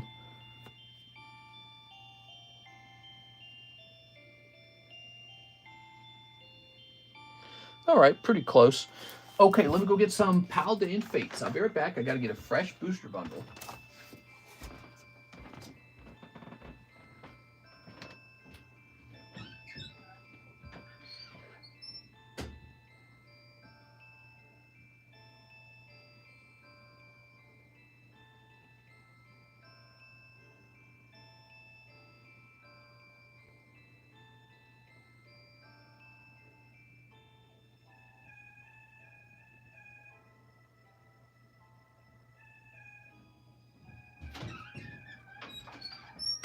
Wow, we're actually running low on this product. Paldean Fates, we're actually running out of this. All right. This music, gonna drive me crazy. Thanks for giving me that feedback. let's jump over here to Pokemon Emerald. If the music ever drives you guys crazy, please speak up. It's so easy for me to change it or turn it down, okay? So if it's ever, you know, if you're like in the, let's say you're shopping around in a store, like a grocery store, and the music on the overhead's driving you nuts, I actually care about that a lot. Because something you don't know about me, that drives me nuts. I hate it too. So I hate it when the store runs the wrong music. You are? I care about that a lot. Something I think about constantly. I just don't know what to play. You know, the music doesn't play on my TV back on my phone tonight. Hello, I have 5 boxes of 2021 UPC. Need them gone. You are? Okay. Mr. Juan Gomez, if you're trying to sell me some, maybe like some sealed product, you can reach out to me in Discord or through email or through Instagram, okay? Okay. This is the song that never ends. I don't collect. You don't collect. This is the song that never ends. It just goes on and on, my friends. Yugitao. Okay, there we go. All right. How's this camera looking? Is this nice and even? I think it's even. How's that? Okay, good. All right. Good luck. One day we're going to open one of these and pull that beautiful Bubble Mew out. And then it's going to grade 10. Appreciate you popping in here and opening this. But you're going to pull Revavroom, actually. Not Revavroom. Revavroom. He's okay. I guess we didn't have an engine Pokemon before. He's a metal poison type. It's kind of interesting. It's not the worst thing, is it? It's not for me, but I appreciate that there might be somebody out there who really appreciates it, you know? It's like a vehicle Pokemon. So strange. It's not bad. Yugitao. There were a couple Pokemon designs from Scarlet Violet that I thought were good. Like, for example, another Pokemon that I thought was good design, Tatsugiri. The little sushi Pokemon. Hilarious. I love it. Very Pokemon-esque. Also, the Don Dozo or whatever, the big fish that goes with the sushi. Very fun. I like that they pair. And I like that he makes you think of like a fat sushi chef or something like that. You know what I mean? So, yeah, I think that was actually pretty good design. Mr. Ether is scorching right now. I think it's a great time to buy before the train leaves the... Yeah, I am just not as confident with crypto as I am with collectibles. As a result of that, just going to stick to collectibles. But you can pay with crypto if you're ever trying to... You know, because here's the thing. The US dollar, stocks, gold, crypto... Those are all money, you know? Those are all like ways to make money. Whereas collectibles, that's the place where you spend your money that you made. So if you bought some crypto and it doubled in price and you're ready to actually spend your money, because that's the point of money, isn't it? The point of money is to spend it one day. Well, this is one of the best things to spend it on anyways, because sometimes these just go up in value anyways. But ultimately, this is a luxury, isn't it? All collecting's like a luxury. But you hope to collect the thing everyone wants, you know? So this is good stuff. But yeah, so I realized that Pokemon cards, they really are not the same as all those other things. Stocks, even real estate maybe. Stocks, real estate, gold, you know, crypto. It's like you're putting money into money and making money. But Pokemon cards, they're a toy that you collect. It's just this whole other thing. It's the end stage product, you know? The thing you buy because you're trying to spend the money that you made. Paul Newman, 2 Magic the Gathering, Tarkir, Dragonstorm, and shipping. All right. Tarkir, Dragonstorm. Where are we hiding that? That's Duskmorn. Aha. Hello, Mr. Paul. Thanks for checking in tonight. Okay, lovely. Local top for collectibles will be next year, 2026. That's when you buy, boys. Local top. Place that over there. All right. Ooh. Very nice. I bought like $10,000 of Pokemon cards like 2 nights ago.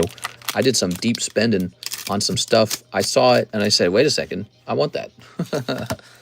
This. But some of that was also some restocking and stuff. Here's Copy. Ooh, Copy. Songcrafter Mage. Dragonback Assault. Avenger of the Fallen. Transcendent Dragon. Tersa Light Shatter. Okay, and Swamp. That's okay, mister, since you buy for the long-term holds. We'll grab this. Yeah, for me, I buy when it's down, I buy when it's up, and I try not to overthink it because it could go higher from where it's at right now. It could fall back down from where it's at right now. And I'm just not going to worry about it. What I'm going to worry about is just having a very good collection. That's what I'm going to worry about.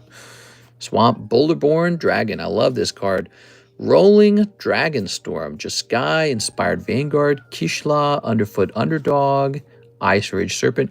You know, one thing we did witness, after Pokemon cards exploded in price with Logan Paul, it really reached this ridiculous high peak, and then it fell, actually. So if you had sold at the exact right time, you would have optimized the selling point.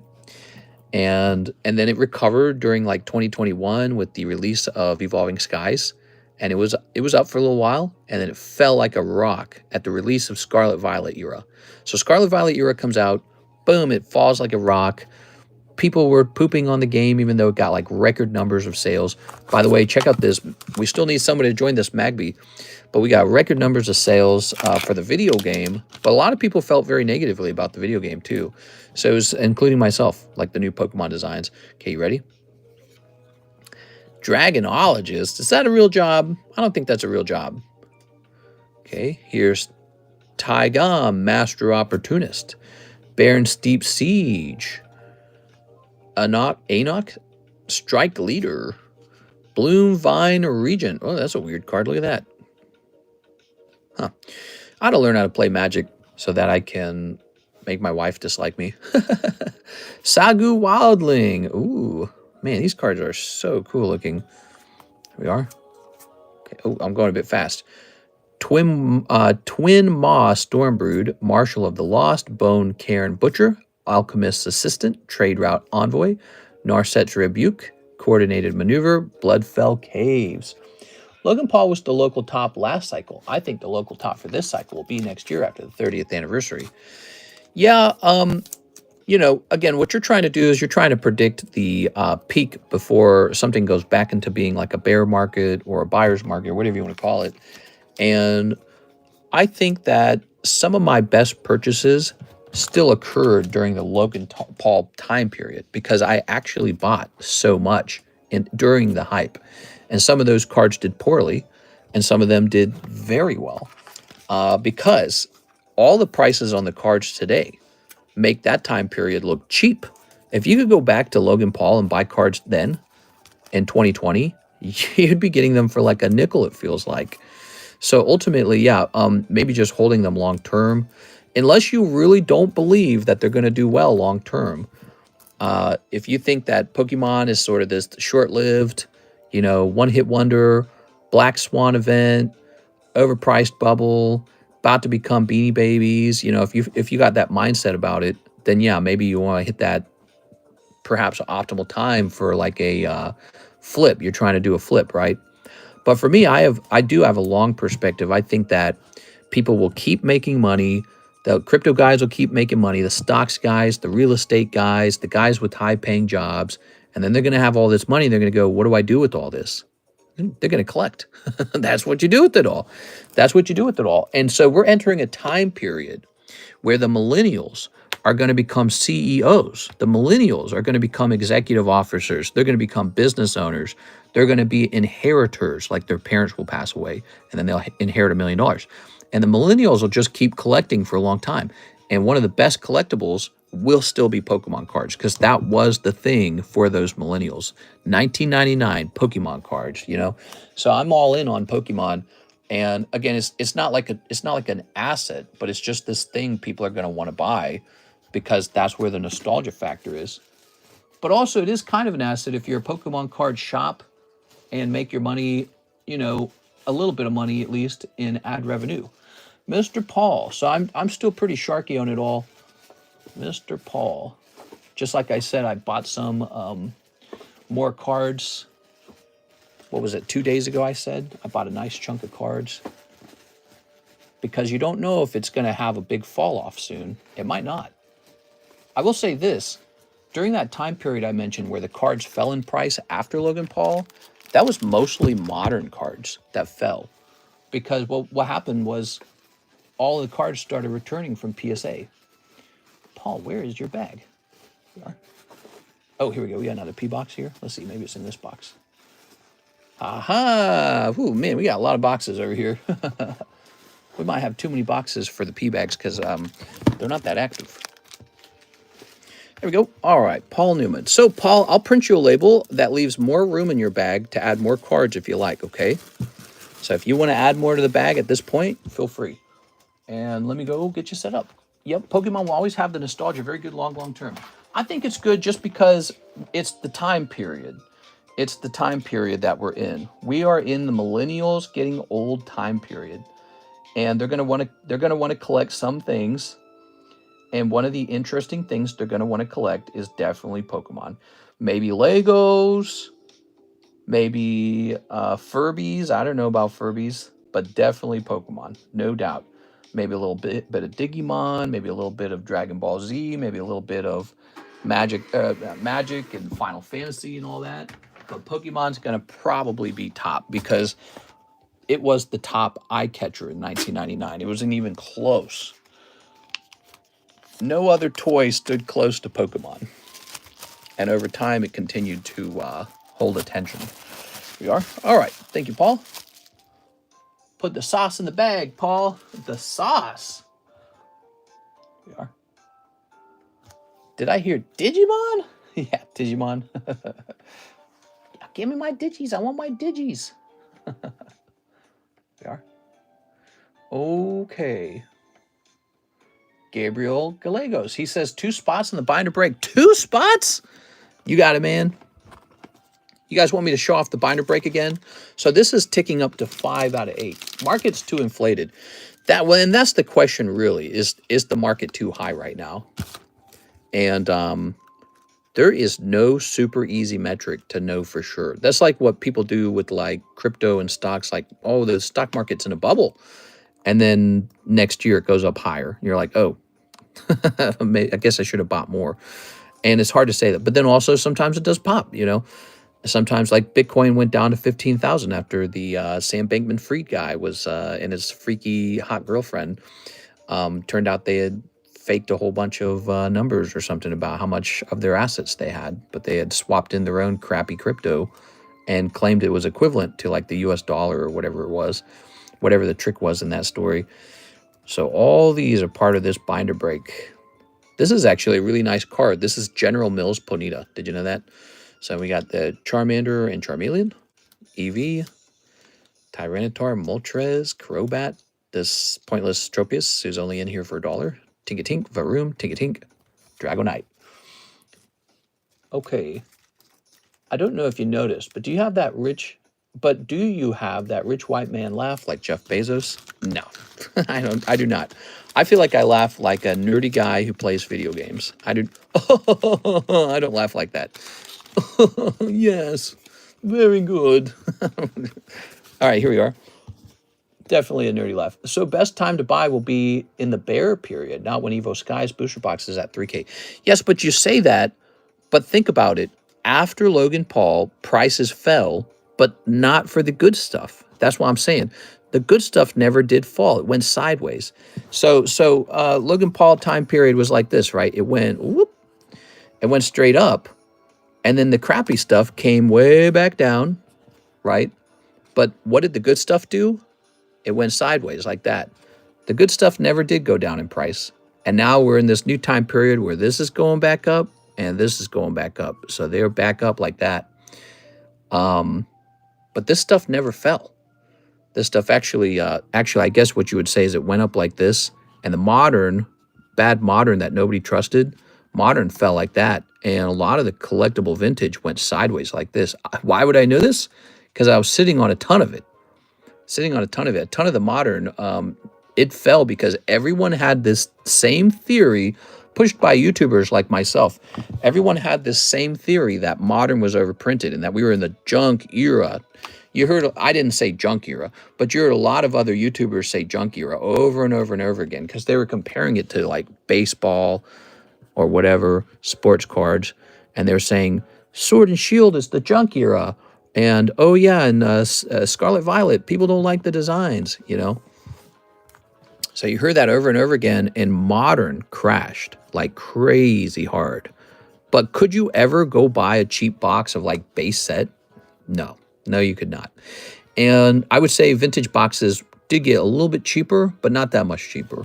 And some of my best slabs, like let's say Shining Gyarados, it never fell. It never fell. It was always high. You would watch the auctions go by. Now, it didn't go up. So you're like, is this a good investment? Because if you start with the $10,000 card and by the end of the year it's worth $10,000, you're like, maybe I need to sell this. Okay, maybe I need to sell this and go buy real estate and rent it out. You know what I mean? You'll get that feeling, right? So even if a card goes sideways, that's not exactly good. When crypto goes sideways too long, that's not good. People start to sell it because they go, I got to get out of here. And so cards went sideways. The good ones went sideways. But they never fell to like below Logan Paul prices. They never did that. Base set did, actually. No, base set did. But base set sucks. It still sucks. Base set's, I don't know how to feel about base set. Base set's complicated. We are? All right. So let's get that into the binder break. That Pokemon TCGP game might be the future as well. During Logan Paul, first edition base Zard was for $250K. Oh, yeah. So exactly. So hear me out. Base set's an exception. Those cards already were like at this crazy ceiling, and why do you think I never bought a base set Charizard? You think I couldn't afford one? I had enough product that I could just pile a ton of money together and buy one. I could have bought one multiple times, and I literally chose not to because I was much more preferring to buy stuff like here. I'm going to buy all these Dragonites. I'm going to buy all these legendary collection cards. I'm going to buy these cases. So I bought, you know, a lot of product over those years and totally avoided base set. Base set's one of the only, did you notice this, guys? Base set's one of the only Pokemon card sets from the vintage time period that you virtually never see me purchase. When was the last time you saw me purchase a base set card? And so my gut on the base set was correct too, because base set really hasn't done much. Like there was a recent first edition Charizard auction that went for $270K, like big whoop-de-doo. Imagine you spent $270,000 just acquiring Evolving Skies back when it was $200 a box. You'd be rich now, you know? With it heading toward $3,000, you'd be effing rich. I don't want to curse too hard. So look at that. That's up to 5 out of 7 now, the binder break. Also, this is for those with less money. If you have tons of money, just buy now and hold 10 years. If you don't, then you got to find the bottoms. Yeah, well, certainly it's tricky if you can't buy the PSA 10 of the item that you want because you're stuck buying a 9, and the question becomes, is the 9 a good investment? But look at Torchic 9. He did very well. So as long as you believe that the PSA 10s will travel up, the 9s will get dragged up with them. It's just that they have like a lag to them.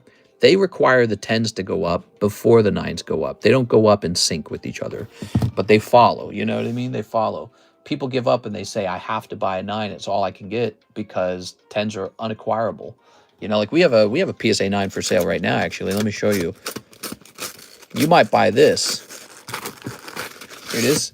So we got this Neo Genesis Lugia 9. You are not getting a PSA 10 of this card because it's just too rare. There's just a handful of them, and they go for like over $100,000. So if you want Lugia in your collection, you have to accept a 9 into your heart somewhere. Same with Southern Island Mew. He was another exceptionally rare card. All the PSA 9 Southern Island Mews went way up in price because you just can't acquire the English one because they're so rare. So the 9s went from like $300 each to like, now they're like $900 each. So 9s get dragged upward when the 10s have become unobtainable. So for a person who maybe just has a little bit of money today, I would say maybe go pick up a nice PSA 9 of a vintage card. Or maybe you just open some of the latest set like Destined Rivals, hope to pull a nice card out of there, and take your nice card, get it graded. You don't even have to grade it. Just store it properly. Just store it for a long time. Just store it for a real long time and grade it later. And so, you know, because 20 years from now, that Rockets Mewtwo becomes a vintage card. So it's a cool thing. 20 years from now, I'll be what, like 50 or 56, I guess. And that card will be a vintage card that day. You know, it'll be very old at that point. So we'll see that in the future, what those cards go to. It's an interesting thing. We assume they're going to do well, but we don't know. It's just like we don't know if crypto will do well. We don't know if the stock market will do well. It's all in the abstract. Money and value and all that. It's all these, you know, markets are these things we sort of just made up. Humans, we're very imaginative. We like to build, we like to create, and we just made all these things up, and we assume they're going to do well over time. If the hobby starts going down again, if the grading companies will do the same on their harshness, or if they're set in stone, VanGo Pikachu 9 wasn't worth much a few months ago. Now it's up to 400. 10 isn't even unattainable yet. Oh, yeah. Well, that's because there's so dang many of them. All right, guys. So no orders in the queue. I could put together another jumbo pack break. Somebody was asking for that. Boy, I am feeling a little lazy, though. It's 447, 444. Hi, TCG. I wanted to ask if you think the Japanese Umbreon EX from Prismatic has a future. I paid 630 pounds for two. So you bought two of them for 630 pounds? That's not so bad.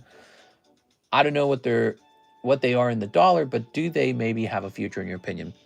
Well, yeah, I definitely think so. The Japanese cards, you know, have done well over time. They've all done well. Like, what if you try to buy Evolving Skies Umbreon, but it's the Japanese Vmax Altart? He's very expensive too.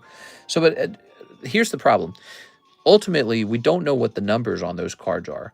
So our theory was wrong on the Sword and Shield era that it was overprinted. We all thought it was overprinted. It clearly was not overprinted. However, the concept of a set being overprinted is still totally possible. So we don't truly know how much Terra Festival is out there. If there's too much Terra Festival, that is going to make that Umbreon underperform as a long-term hold. Meaning, you have to think of all cards as sort of like in a ranking on which ones are changing in price the most. If you're just looking at cards as like a thing to flip, right? Let's say you're a guy trying to own the thing that goes up the most in the world. And that's sort of like a different way to collect. It's like a game you're playing. It's a money game. So you're trying to play the money game. So is everyone. And not everyone, but a lot of people. And so you have to rank it. You look at it, you say, well, the price is pretty good. And you go, there's room to grow. It's an Umbreon. Maybe 5 years from now, it suddenly shoots up, quadruples in price. But see, that's a prediction. And if you could just know the numbers on how much they printed, you can make a very good prediction. However, Pokemon does not reveal those numbers, and that's why it's so difficult to know. So it's just you hope it goes up, but it's a pretty good bet just because it's Umbreon. But why don't you sell those and go buy the Umbreon VMAX Altart from Evolving Skies? Maybe that guy doubles in price faster than the Prismatic Umbreon. How do you know which one's going to do better? You don't. You really don't. One's going to beat the other. We'll know in a year which one performed better, right? Like if you get two cards together, like if you get these three cards together, and let's assume that they each cost, I don't know, $50,000. Okay, so let's say today they're all $50,000. 10 years from now, maybe this one is $45,000. It fell in price.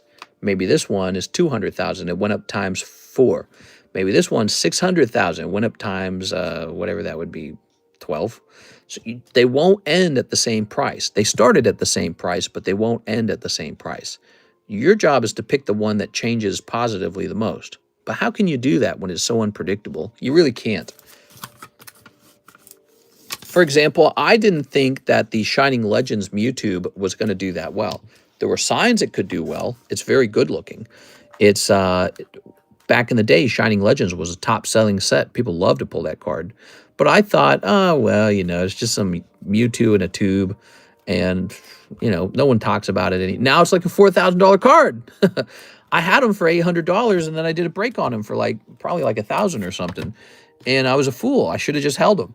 I didn't know he was going to go to $4,000. I didn't know that. Even I couldn't have guessed that. And so, you know, even if you're good at this, it's the ability to predict the future. It's all fake. No one really can. They can look at patterns and say, well, it should follow this pattern. And then that truly never works, because in a market of speculation, where it's sort of like a speculation game, things never go the same for too long, because people are trying to outsmart each other, right? Like you're trying to outsmart somebody when you sell your card at the right time. You're trying to outsmart somebody when you buy the card at the right time.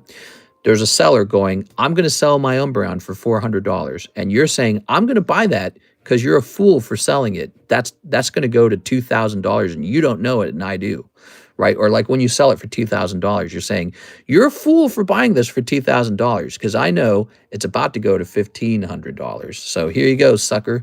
You know, so it's a bit of a game, and you're just not going to win the game too easily. It's really hard to win that game.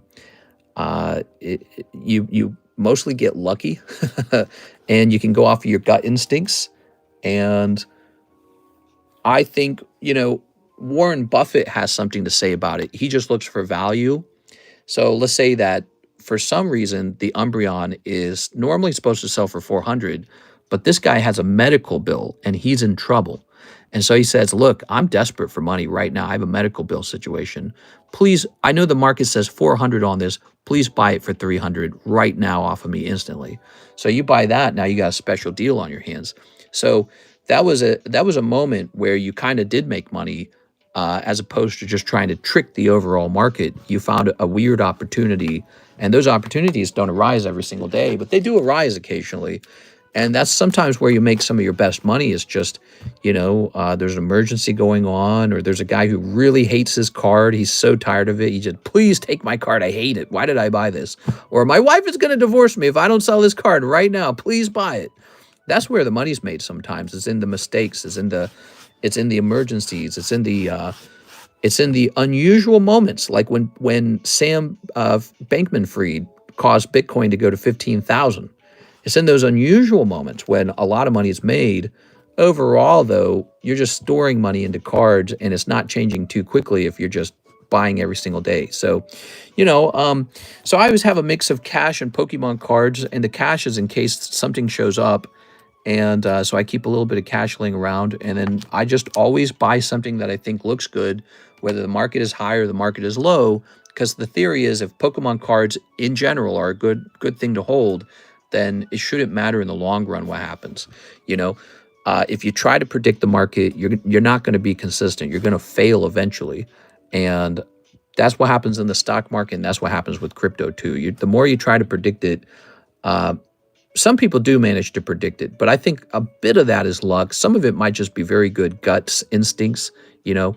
But they say, you know, even in the stock market, the guys who claim they can predict the market, they can't really do that consistently. So people say, just go buy the S&P 500. Just go buy the S&P 500. You'll be fine. So that's kind of what happens over there. Oh, my iPad's about to turn off. You'll win if you can hodl for 10 years. Yeah, or like real estate. You know, you go buy a quality home. Maybe you paid too much for it. But if you hold it for 10 years, assuming houses continue to rise in price, and you get the interest paid off, you know, the stupid interest rates higher at the beginning, right? What do they call that? They call that not easement. What do they actually call that? I don't remember what they call that. Oh God, my stupid iPad's in battery saving mode. I'm gonna go turn that off. Anyways, we're talking finances, guys. That's what we're talking about, because there's no orders in the queue. I think I might wrap up here. It's 4:51. We're pretty close to the end of the stream anyways. There it is, low power mode. We're gonna turn that off. There we go. All right, now we're going to jump back into here. I think tomorrow we have an opportunity to create a jumbo pack break. We are. So we need to make a jumbo pack break. It's an educated guess. Yeah, it's an educated guess. Almost at the bank, mister. Going to deposit to finish the binder break. No, you want to buy all the spots in the binder break? Mister, my message. Where is the store? What's up, Parzival? Hey, what's up, man? So if you're new and you want to buy some Pokemon cards, head over to the description of the live stream. There you'll find PayPal, ZELLE, CASHAPP, and Venmo, and even crypto. And that's how you purchase cards live. You can also scroll down and you'll see how to ship. You'll see what's for sale. You'll see a link to the extended menu. You can see prices of the slabs and the breaks up front. And that's how it's done. And you just send me money and I get an email. How to order is in the description. Better wait, mister. Ready, player one. Yeah, right idea. After I saw your short yesterday, I did buy the Magikarp with the cool art, but in a 9, unfortunately, but we will see. You know, this is the thing, you know, if the 10s go up to a really high price, the 9s get dragged upward too.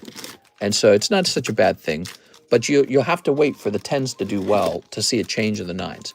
But 9s are just a hair different from a 10. I mean, look at this guy. He's a 9. This is from Call of Legends. And if this was PSA 10, This would cost probably like $500, I bet. And it got a 9, and it's just got a little thing here on this corner. Look at this. That's it. There's your 9. Isn't that crazy? So that's a 9, and it's pretty severe the way grading occurs. But 9's the second highest rank, you know. And so he's only $100. He came out of a booster pack that cost me like $600, but he's $100 as a 9, and it just seems like that's kind of a deal. Like, you could probably have a whole strategy of just collecting 9s if you wanted as a experiment. I bet you it does. Some cards, I bet you, as 9s do quite well. Like the Gold Star Torchic, we point toward that because it's a perfect example of it doing well. We got Brute Bonnet. Drive safe because you can always send in and it will get served first thing tomorrow, evening. Don't get tickets. Just having a chat with Benjamin. Let's keep Mr. talking. Also, I nodded off. You're funny. By the way, I want to see, how did that video go? That video did really well right at the start. So weird. So the video, this one whole box of Gundam, shot up to get 1.4 thousand views, and then it flatlined. Watch this. I'll show you. So look at that. Great job. Your views are 63% higher. Now it's talking about within that time period. But so look at the views, how they shot straight up, and then they just went sideways like that. There must be like some metric that YouTube didn't like about the video. Like maybe enough people didn't subscribe after they watched it. I don't know. But they decided we don't need to show this anymore. And I don't know how that works. I wonder why they do that kind of stuff.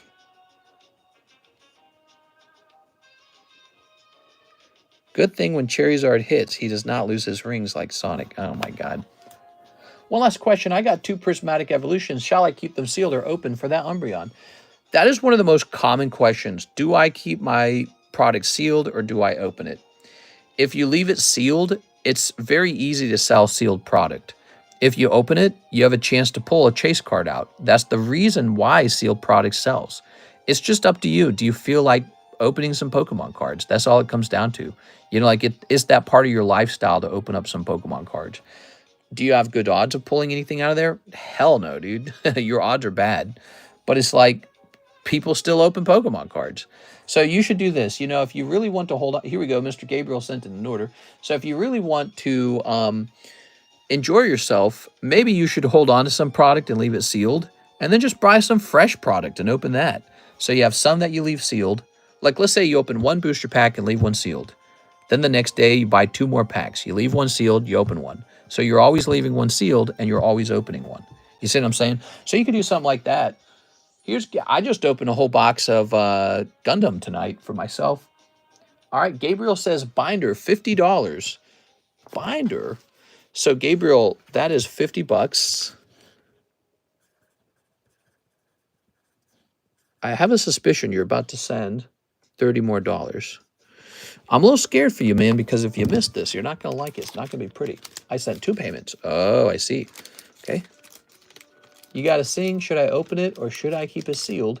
Equal views for all. It goes off of how many people interact with it compared to other videos in the same genre that I put out. Strange. Yeah, but so what's weird about the video is it shot up for a while and then it just cooled off. And I guess it failed or something. I guess that means YouTube has decided, all right, stop testing this one. Okay. Wonder what I could have put it into the video to make it sexier. I guess what I could do, and I don't think I should do this, but I guess what I could do is I could keep opening boxes until like something cool comes out and then upload that one. But I don't like doing that for multiple reasons. Besides the fact it's expensive, it doesn't really feel right to do that. It feels like I'm searching the case. So I don't like that. Here's 7 of these. I like it when I pull something hot. I like it to just be natural. I open a case, I open a box out of the case, and I pull a hit. Well, then that's just mine because I got lucky. But if I keep opening them to get a good piece of content, it doesn't feel right. So I don't do that. All right, so here it is. 1, 2, 3, 4, 5, 6, 7, 8, 9, 10, 11, 12, 13, 14, 15, 16, 17, 18, 19, 20, 21, 22, 23, 24, 25, 26, 27, 28, 29, 30, 31, 32, 33, 34, 35, 36, 37. 37 cards in this break. 37 cards. And it's a 1 in 7. Pretty cool. You had a God Pack for Sarah, and it did well. And then the God Pack from One Piece was like half. Yeah, weird. That is weird, isn't it? All right, there it goes. Mike's side did a really great job on one of those videos. It immediately pumped out like 24,000 views. And I was pretty happy with that because we hadn't had a video do that for a little while. We were on a dry spell. That video is now on 30,000 views. It is. The average percent viewed on this video is 120%. Yeah, take a look at that. Here's the metrics on it. 30,000 views in 4 days, and then 120% viewed. So that one's performing well because, presumably because it's only 10 seconds long, so they watch the 10 seconds, and then it loops again, and they watch it again. And so it makes you wonder, like, maybe the point of a short really isn't to, you know, maybe it's not watch time, maybe it's strictly retention, you know? So we got to get the retention really high. But that one video is great because it's pulled our views back into alignment with where they should be. And I try to do my own experiments, you know. So I did these top 5 Pokemon that will, what did I say? Top 5 Pokemon that will, like, explode in value. Explode's not the right word.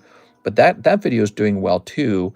That's at 3.2 thousand views within, like, 1 day. And what's interesting about that video is it has a retention rate of only 52%. So that's pretty short, meaning most people only watched half the video. But it's a 3-minute long video. It's not a short video. So, you know, if they're watching 50% of 3 minutes, it means they're watching a minute and a half before clicking away versus people who watched a full 10 seconds, you know, but the 10-second video got 120% retention, and that video is the one that captured 30,000 views. So when you look at that, maybe long form shorts, that sounds like a contradiction. Maybe those styles of shorts are not very good. All right, here goes. So the binder break's going off. As Mike's side does the split screen, here it goes. 1, 2, 3, 4, 5, 6, 7. So you are paying for more than half of the binder break. This is very scary, Gabriel, because you can very easily miss. 1, 2, 3, 4, 5, 6, 7. We saw Mr. Eddie Berto do this yesterday. Okay, 1, 2, 3, 4, 5, 6, 7. He did it with the Lugia. Was it yesterday or the day before that? Okay, here goes. Oh, the split screen golds. You got a God Pack for Sarah. Sent 2 payments. Oops. Okay. I'd love to hear some ideas for videos that you guys would like to see me make. Does anyone have any fun video ideas? Sometimes you guys have a great intuition for what you'd like to see. I like the analytics that TikTok breaks down on videos. It shows you every little thing that is a positive. Give me a number. It has like 15 different categories with metrics in it. Oh yeah, you know, I do re-upload everything to TikTok. And let's just see. Sometimes my videos perform better on TikTok than on YouTube, but sometimes the other way around. So I had one video's performing kind of strongly when you look at it.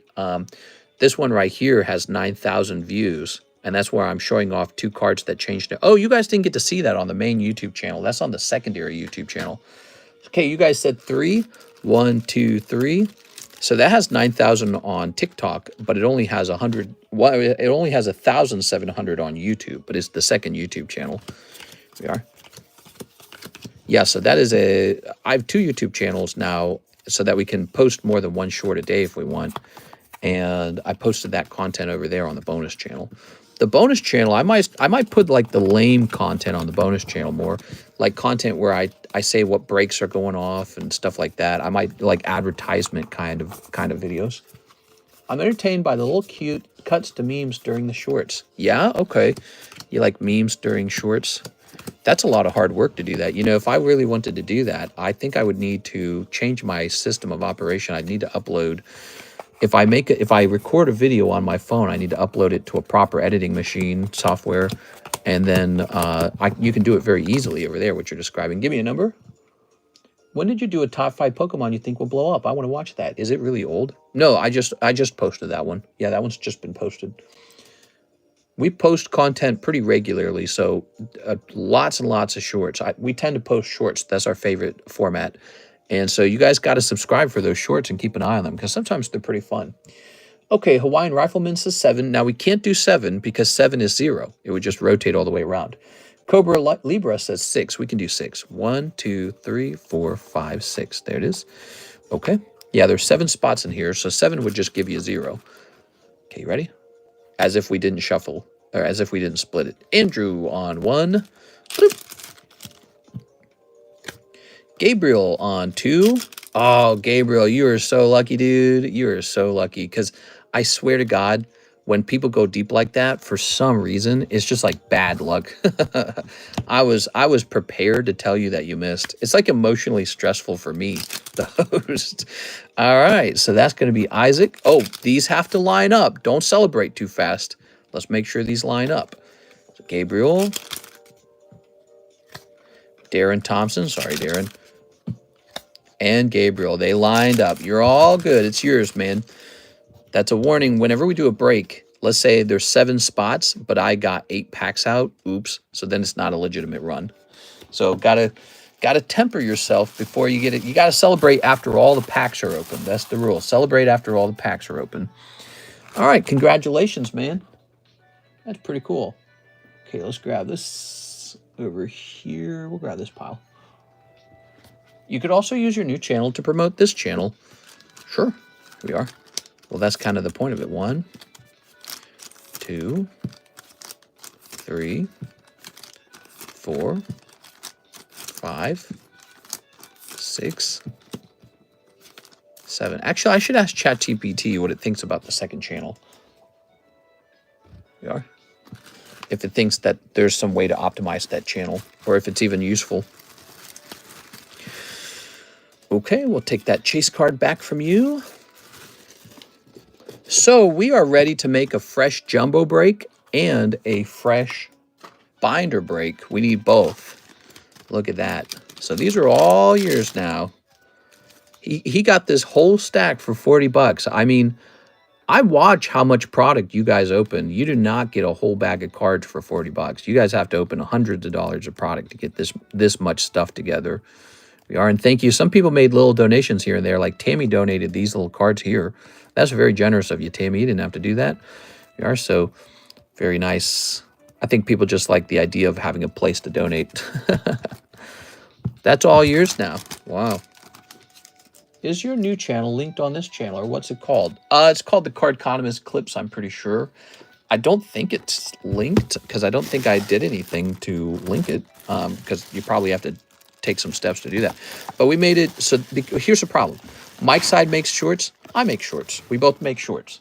And YouTube has a limit to how many pings you're allowed to make. You're allowed to ping your audience only so many times. And so because I wanted to make more than a limited number of videos, I created a new YouTube channel to post even more stuff. Because I said I want to post as much stuff as I want to post. Okay, here's a Cody. Who's this? Grady Williams? That's expired. All right, so we're going to put your bag here. And you're going to have a bag number 2. And wait a second, we're going to take this bag, Gavin Stewart bag. He's going to go in the red box. Got to make some, we're moving some, see, we're at this point where we're moving some bags around now, right? Because we're all out of room in the G boxes, which is exactly why these year-old bags, they get taken because we run out of room. I can't believe that was a year ago. This was a year ago. Wow. Worth the trip to the bank. You really went to the bank so that you could get into that. That's so funny, dude. All right, Gabriel. So what? Were you in your car when you sent the order in? That's so funny, dude. There it is, $8.25. Okay. So you've got 2 bags. Whenever you ship, be sure to let me know you got 2. Helps me not make any shipping mistakes. Let's see what Grady Williams left behind out of curiosity. Okay, he left a little Celebi behind. Whoever the hell that is. An off-center Moltres. Oh, he left some XY hollows behind. Oh, those are kind of valuable now. They weren't valuable then. You see, all of the change in price on the XY era occurred very recently. It just occurred in the last couple months. Okay, here we are. Grady Williams. I'm going to set his bag aside. It's only 8:25, so maybe he pops in and claims them or something. All right. My legs. My legs. We have an order from Zach. He says, Magby Gym Break. Oh, hell yeah, dude. I'm so glad you joined that. Is Robert Wright here? I don't know if Robert Wright's here. I want him to be able to watch this. But he might have gone to bed, or he might be... No, he wouldn't have gone to bed. What time would it be for him? It would be 11, so it's the daytime for him. I don't remember who Grady is, but I do remember Grady saying that I could have those. Yeah. Hey, he told me he would want me to have those. Here you go, Zach. Can we take out bulk to make it lighter? You don't have to take out the bulk. I mean, unless you're international. If you're international, you're fine. Or if you're international, we can definitely remove it. But if you're domestic, then you don't got to remove it. There you go. Okay. Mr. Zach. Okay. So Robert Wright, this is actually his first time in a gym break. It is. I don't know if he's here. I haven't seen him post in a little while, so I think he might have stepped away. Okay. We had a nice audience tonight, by the way. We had a couple nights where the audience was really not that strong. And I felt kind of like it was our own fault because we have fallen behind a little bit on getting fresh new products that are exciting, but also because we weren't posting as many shorts. Like the reduction in viewership in the live stream closely coincided with a reduction in views on the shorts. So I told Mike, I was like, we got to get into gear, man. Yeah, and so I've been posting more. He's been posting more. It's really important. Yeah. I think it's just, you know, people are reminded that you exist and that, hey, maybe I'll go to his live stream tonight. Ooh, Togekiss. That's not bad. 150. That's a decent one.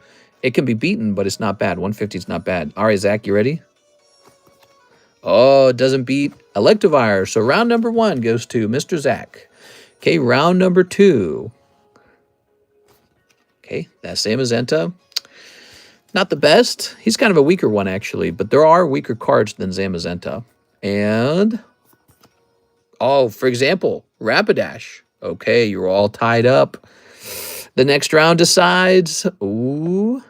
Okay, Zamazenta beats Rapidash. Here's, of course, if we had done weaknesses and resistances, Rapidash would have won, interestingly, but Articuno's weaker than that. Oh my gosh. So now, Zach, the game is yours unless you pull one of those stinky 60 HP Pokemon. Are you ready? Oh, energy. Oh, that is a decisive victory for Mr. Zach.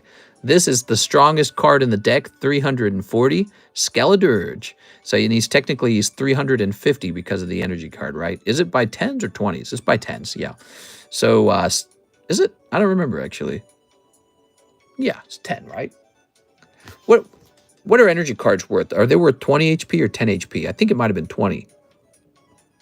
Ooh, I got to look at the other deck to know, because I think we wrote it down on the other deck. 20, yes. Yes, it was 20. So my brain having a little brain fart there. What do you think of that? You guys, here it is, see? 20 HP. So energy cards are 20 HP. All right. Makes him a little more dangerous. So he's a 360 HP Skeledirge. That's kind of interesting, because that means that you might be able to beat the Skeledirge if you get the second strongest Pokemon and a couple energy cards.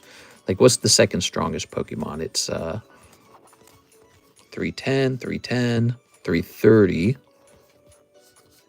So in this deck, the Garchomp's the second strongest Pokemon, and you would only need one energy card in order to beat the Skeledirge with the Garchomp. That's a possible outcome. Your opponent pulls Skeledirge, then you pull an energy card followed by Garchomp. That's possible. Okay, so Skeledirge isn't 100% invulnerable. All right, Robert, first time try, but it's going to go to Mr. Zach. Miss Tammy, could we get a little link for this one? Because I know Robert Wright's not here. He's going to want to look it up. This was his first time in here. Here we are. Okay, and Mr. Zach, you've got one of these old gym badge cards. Let's go looking for the badges. So let's see. That is Brock, Misty, Lieutenant Surge. I think that's Erica. Who's after Erica? Is it like Sabrina? So there's Sabrina. I think it's Sabrina, right? And then it goes over to Koga. Sabrina's this one, right? Pretty sure it is. Okay, Sabrina. Goes Sabrina, and then Koga, and then Blaine, and then Giovanni, or something like that, right? Very nice. Good. I'd love to add another trainer to that deck that sort of mixes the game up, makes it kind of confusing.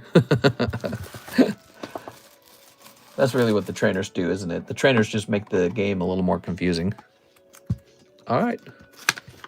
Now you've got your $30 Magby.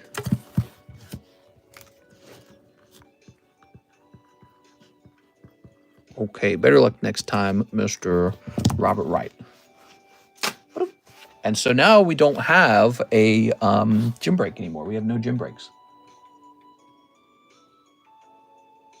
We also have this order from Mr. Mark. Mr. Mark says, for 2 packs of Pokemon English 151. Do we have 2 packs? Let's see if we have 2 packs. That'd be nice. We do have 2 packs. Now I don't have to open another box of these. All right, let's see what we got here. Good morning. Whew, yeah, it is morning time, isn't it? We are. 5:14. We're officially in the closing down soon time. Guess the stream's hobbled along to the end. Here's War Turtle. Look at that. Ooh, War Turtle. Okay. And Ponyta, Ivysaur, Ninetales. Look at that, Ninetales. Off to see the wizard. Everyone have a great day. Stay hydrated. Very nice. Okay. The Grand Wizard or the Wizard of Oz? It's a big difference. Okay. Lovely. Can't believe they use terms like that. That's nuts. Mark J.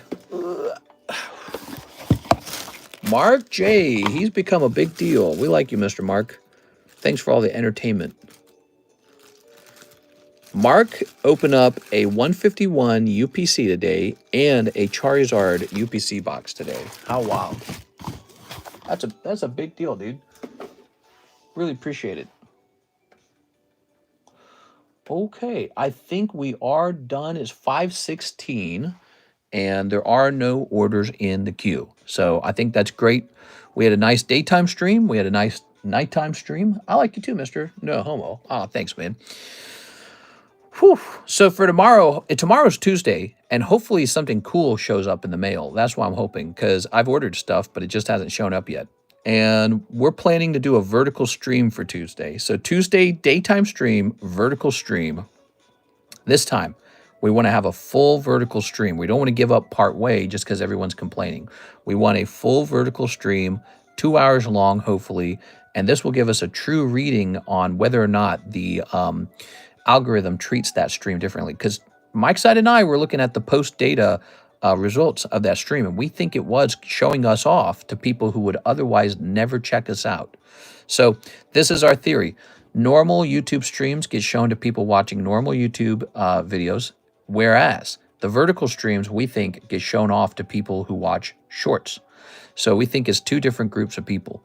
And this is worth experimenting with. We really want to experiment with it. So we're going to have a vertical stream. If vertical streams ever end up being very important, what we would probably end up doing is choosing like one day of the week to run a consistent vertical stream on. Maybe like Tuesday. Maybe Tuesday, maybe Sunday. Those are 2 days I don't like. All right. Have a nice night, guys. I'm going to hop off now, and I'll see you guys tomorrow for the Tuesday stream. See you later.